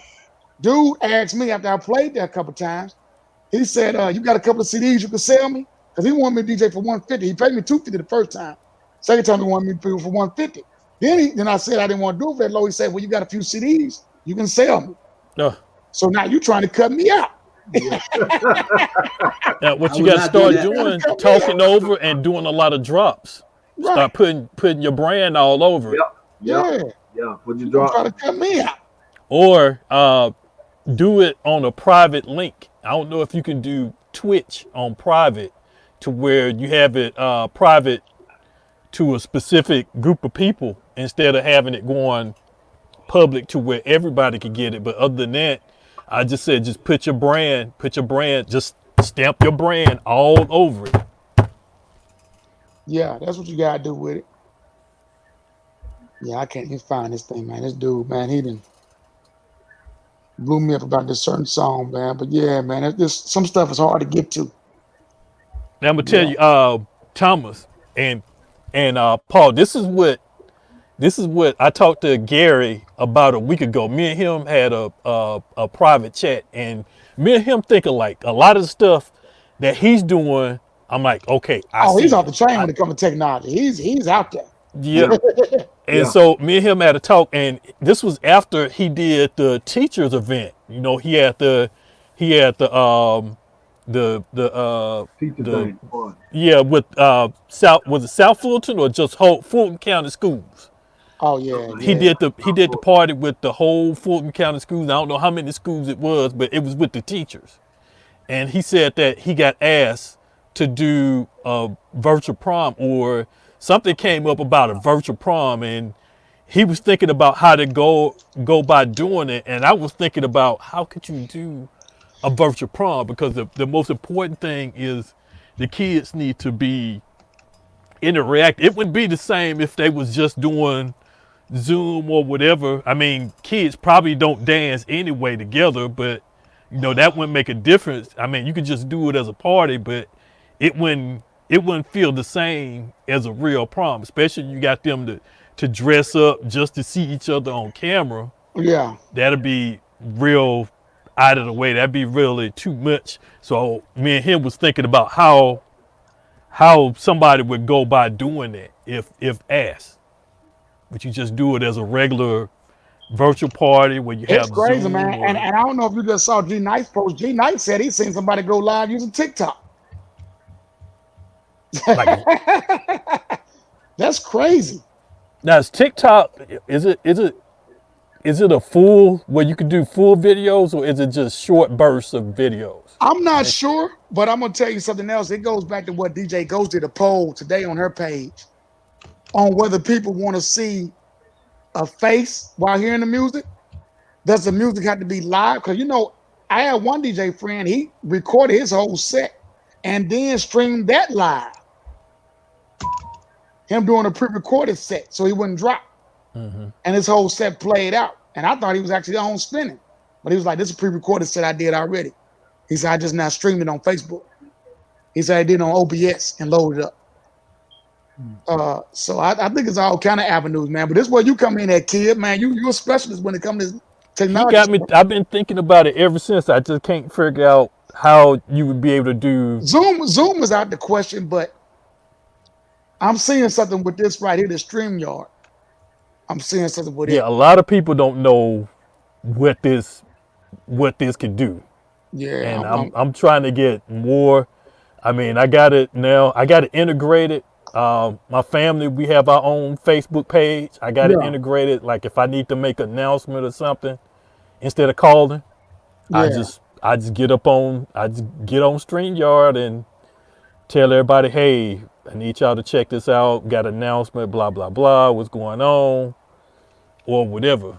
I mean, it may do better than a phone call where you have to reach around and call several different people. You can reach people all at one time, and then it's private because it's specifically for that group, and that family group is private. So nobody can't see anything or nothing can't go out of it unless somebody actually copies it. I don't even think you can share it. So it wouldn't even be able to go out. But there's other things that I'm using it for. Y'all just gonna have to wait and see what that's gonna be like. You're gonna be like, oh snap, that's StreamYard. That's StreamYard, because you're gonna see the power bar in the corner, and you're gonna be like, damn, how did he do that? But I'm not giving that secret away. I'm not finna give it away right now. You're gonna have to ask me about it or figure it out later on. I'll be picking your brain, man. I'm off until August, man. Now you said when you went live, you didn't. I know the first time I watched you, I think you went on for like 20 minutes. Yeah. When you asked me how can you go live, I said, well, try StreamYard, and I think you went 20 minutes and no issues. You haven't had any issues since, or it wasn't really issues as far as me getting caught up with copyright. It was sound issues. The sound quality wasn't the same. Because I'm gonna go back tomorrow and check it out though. This is what we planning on using for the I Got Nicks. I don't know if you've seen the I Got Nicks video. No, I might check that out. Hold on, let me see. I think I can pull it up. I think I got it here somewhere. But I Got Nicks is where, and I've been telling these guys, I'm like, when Radical is me, Radical, Flip One, and AC. Oh wow. They hit me up in the inbox and said, hey, it was a video that Flip One or Marvin Swint did that Johans, he saw it, and then he said, I want to do something like that. Yeah, and then he said, well, I think I know the person that knows the technical side of it. And then he hit me up. As soon as he hit me up and told me about the idea, I'm like, dude, I could have did that 2 years ago. And that was, I said, when I could do that with StreamYard, and we can have it up and running by the end of this week. I already know what to do. It came across my mind, but the only reason that I didn't do it because it would have been too much on my plate, because at that time I had just started doing the podcast. So I wanted to be able to get this off the ground first before I got to anything else. So I never did get into doing music with StreamYard. I was just doing, just live chat or whatever. But I saw more opportunities that you can use it for that other people didn't see. So when he mentioned that, I'm like, I could do that with StreamYard tomorrow. And so we got on and did like a StreamYard chat, and I'm like, this is all we got to do, blah, blah, blah. Put this here, put that there. You just need somebody, maybe me. All I do is just operate the screens. I just change the screen angles. I bring on somebody as a host. That host talk for a few minutes. and you have your DJs, and it's basically like you have 5 DJs that are prepared to do live sets. Hey, so And is it like that thing? And I ain't seen this guy in a while, man. What's his name? Paget? Was that his name? The technology guy that was building them robots to fight? oh, something like that, but it's not like a battle. It's not like a battle. It's just where you have a host. Like he would be, Radical would be the host. Okay. He'll be the host. He will announce a DJ, and then just like if I click y'all off screen, you'll be waiting backstage for me to bring you on. Gotcha, So you have 5 people that are waiting backstage to go live. They already got the stuff set up because what we do first, we have them to do a test of their audio and video, and they have to submit maybe like a 2 to 5 minute video, and then we'll need to see what needs to be worked on. Like, okay, your sound is not good, you need to turn your gain up. Your video, you need to have your camera angle. Everybody doesn't have to have the same angle, but it needs to be an angle where you can see them working on their gear, whether it's an overhead or from the side or from the front or whatever, whichever angle that they want to use. But the audio probably be the most important part, which a lot of people are going through now. And then we just have them to submit like a test video, because when we get ready to start, we want everybody's audio and video quality to be the same, to where it's like that person has their set over there, that person is set up over there, that person set up right here, to where everybody looks like they're the same. And we never did get that far. I've been trying to get meetings with them. I'm like, dude, we need to get this started. We need to get this started. And then as soon as this Corona thing happened, I'm like, this is the time right now. This is the time to do it. Nobody hasn't gotten back with me, so now it just them fail. Yeah, you know how that go. I mean, it'll still work. It'll still work. But I gotta run, fellas. I gotta catch this doggone call, man. But Don't overpay good for stuff. camera gear. Wikibuy can save you money. I'm If sorry, the that's a commercial on my computer. I Sorry heard about that. that. I'm like, who was that? Yeah, I'm gonna catch up with y'all, fellas, man. All right. Yeah, I gotta bounce myself too, man. It's been great, man. All right, I'm wait. glad you invited me in. Okay. Hold up. Introductions Okay. first. Y'all got to Okay. check out. Remember, every week he already bounced in it. Man, he slipped out. Okay. He slipped between the cracks.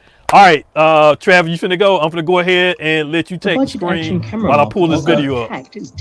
All right, man. Wait, guys. hold on, Okay. wrong screen. Tom, There we go.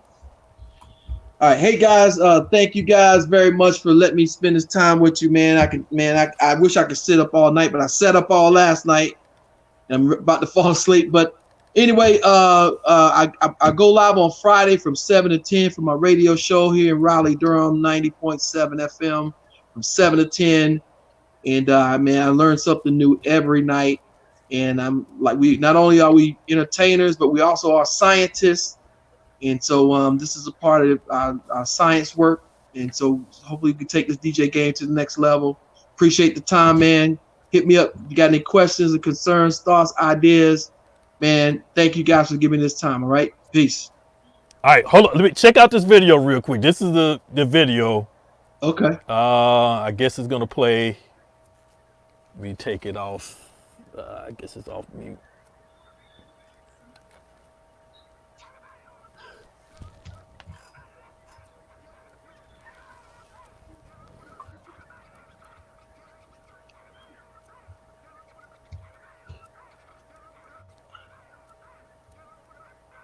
this guy up your way, Travis.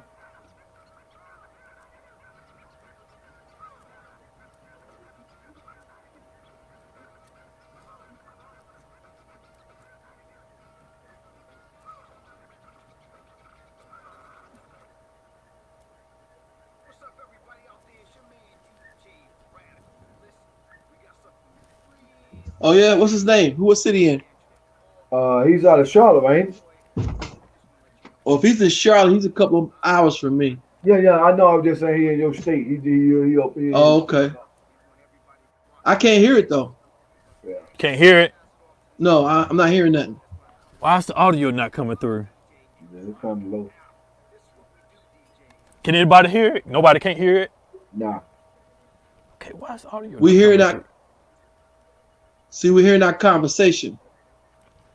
through? I don't know why it's not playing through. I'll post the link. I'll post the link up because it should be. Oh shoot, I didn't put it on YouTube, so I don't know where. You got to put it on your desktop. The desk. I don't know why y'all can't hear it. You know the question I got, Travis. This before you get out here, let me ask you this question. If I did videos, right? Could I show the videos on the back wall? Like, Yeah. Like how the green screen thing is? Yes. I want to ask you, how can I do that? Just You know, like you grab a image file. You talking about go to image file? Just like you grab an image file, Yeah. it'll say yes. Yes. You know what I'm saying, right? So that every time I go to another video, it changes with the video. You know what I'm saying? Just like if you're DJing with videos. I'm DJing with video. I want the video. I want through OBS can the video show like it's showing on my green screen on the back wall. You gotta mute it. You gotta mute us. You gotta mute us. Okay, I thought I had myself muted. I was trying to mute myself out. Let me just drop myself out. Did you hear me? Could you hear me, Travis? Can you hear me? Travis.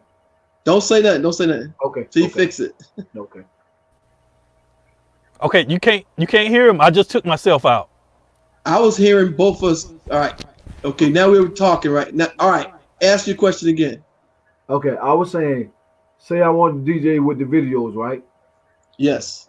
And you know how I normally have the green screen, I have the thing, the image in the back behind me. Yeah. I want to know. I wonder, can I, if I'm DJing, I'm doing the video, can the video be on the back wall? Yes. Changing. I'm trying to figure out how to do that. If you go to, so you're using Serato the video, Yeah, Serato. and do you have a separate monitor? 2 monitors or 1 monitor? Well, I got my one computer that I run everything through it. Then I don't do that through my computer that I DJ with. So Well, put it this way: when you're DJing and you're looking at the videos, are you looking at it like, are you looking at through the video through Serato? I mean, through Virtual DJ, or do you have a separate monitor all to the side so you can see what the videos are doing in the output? well, both of them. Because if I'm out at an event, I got a monitor. Okay. Now, But is if that I'm- separate monitor connected to your main laptop where you're DJing from, or is it Yeah, separate? yeah, it connected to my main laptop. Yeah. Okay. Well, when you go into OBS, and hopefully this computer, if you go into OBS, you hit plus. Yeah. There's the menu pops up. You know, it's got your text, it's got your audio, it's got your image, it's got your image slideshow. Yeah. And then it's got one that says display capture. Oh, okay. I figured Okay. you can say that. Okay. And when you click display capture, it's going to ask you which monitor you want to show. Do you want to show your main one where your virtual DJ is playing, or do you want to show the monitor that's connected to it? And then as long whatever's showing on that monitor, Yeah. it was connected, it's going to show on your back wherever you want to put it in OBS. Okay. I try that. Okay. I was just wondering, was that possible? Yes. Anything you see on your monitor, OBS will show it. You just have to do display capture. Yeah. Go to And then- display capture. Yeah. And then you just put those videos on the second monitor. Okay. And then you tell OBS, I want to capture a display, and it's going, you pick the display, and it's going to say, well, which monitor you want. You want monitor 1 or monitor 2? Yeah. So whatever you put on monitor 2 is going to show up in OBS. And so all you got to do is just put the output of those videos Yeah. on Okay, in OBS, and then you can just put it on anywhere on your scene and your I got what source. you're saying. Okay. All right. I'm trying. Yeah. Okay. I was just. But that's how those guys did it with that Las Vegas thing. That's exactly how he did it. Okay. The one from the you talking about the guy? You seen that? The guys in Vegas. You see Yeah, the that guys thing? in. I didn't see it today, but that's how those guys in Vegas are doing it. Yeah. No, I was just saying. You seen that thing when I seen that other night when they had the train? Yeah. I seen this triumph out. This triumph, like, oh, okay, this cat. Yeah, you can do it exactly like that. It's like, whatever your computer screen shows, Yeah. OBS can show it. Oh, you okay. know? All right. Okay. I was just All wondering. right. Okay. Okay. All right, man. I'm gonna catch up with y'all the next one, man. All right, bro. we need to tuck in Thomas too, cause he's out. Yeah. That cat is gone. I'm like, is he asleep? And he is He's out. Thomas. Thomas, I'm gonna call Thomas, wake up, Thomas. Don't wake him I'm up. just gonna have to drop him out. Oh yeah. I'm gonna call. All right, Paul, go ahead and sign out, man. We know who Thomas is. Yeah. I'm not gonna wake him up. Once again, man, DJ P Rock, man. It seems like I'm a regular here and there every week, so well, I'm telling you. But it's good information as always.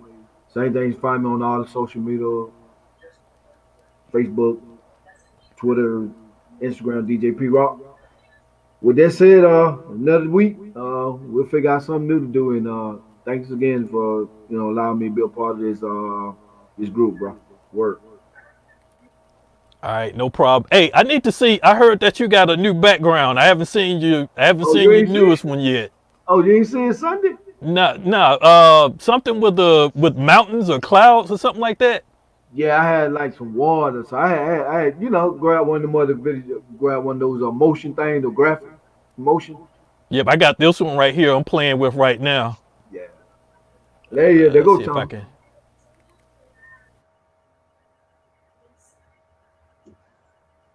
Oh, you killed a feed? I think he probably trying to pull up something from Sunday.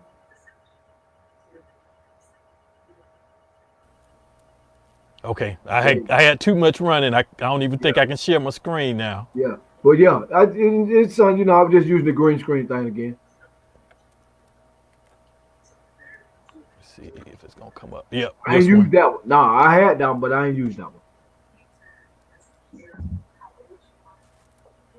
I got a few of these. Yeah. I went on there and found a lot of them the other day. So I was just playing with a lot of different ones. Trying to figure out I gotta get that automatic screen, that switch thing going. Yeah. Yeah, I got the advanced one, which does a whole lot more than the basic one. Mm-hmm. I'm just going through, playing around with it, trying to see how I can get stuff programmed. Because other than that, I still want to be able to use my controller.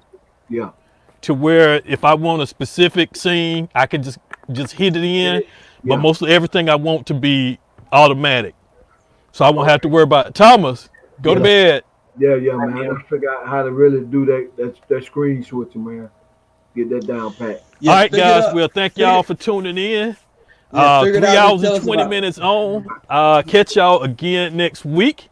Okay. Make sure you check out Travis, DJ Software, and what's DJ Software and Tech Talk. Sundays at 10. I had a link up here where I could click on it, but I don't see it now. Yeah, I gotta scroll up to it. Had it in the comments. Yep, I lost it. Well, anyway, guys, thank y'all for tuning in. Anybody out there that's catching it now, or if you're catching it later, because this is on YouTube and it's on YouTube to stay until I delete it, feel free to hit any of these guys here up if you need anything. We will catch y'all later, and I am out. Peace. All right, word.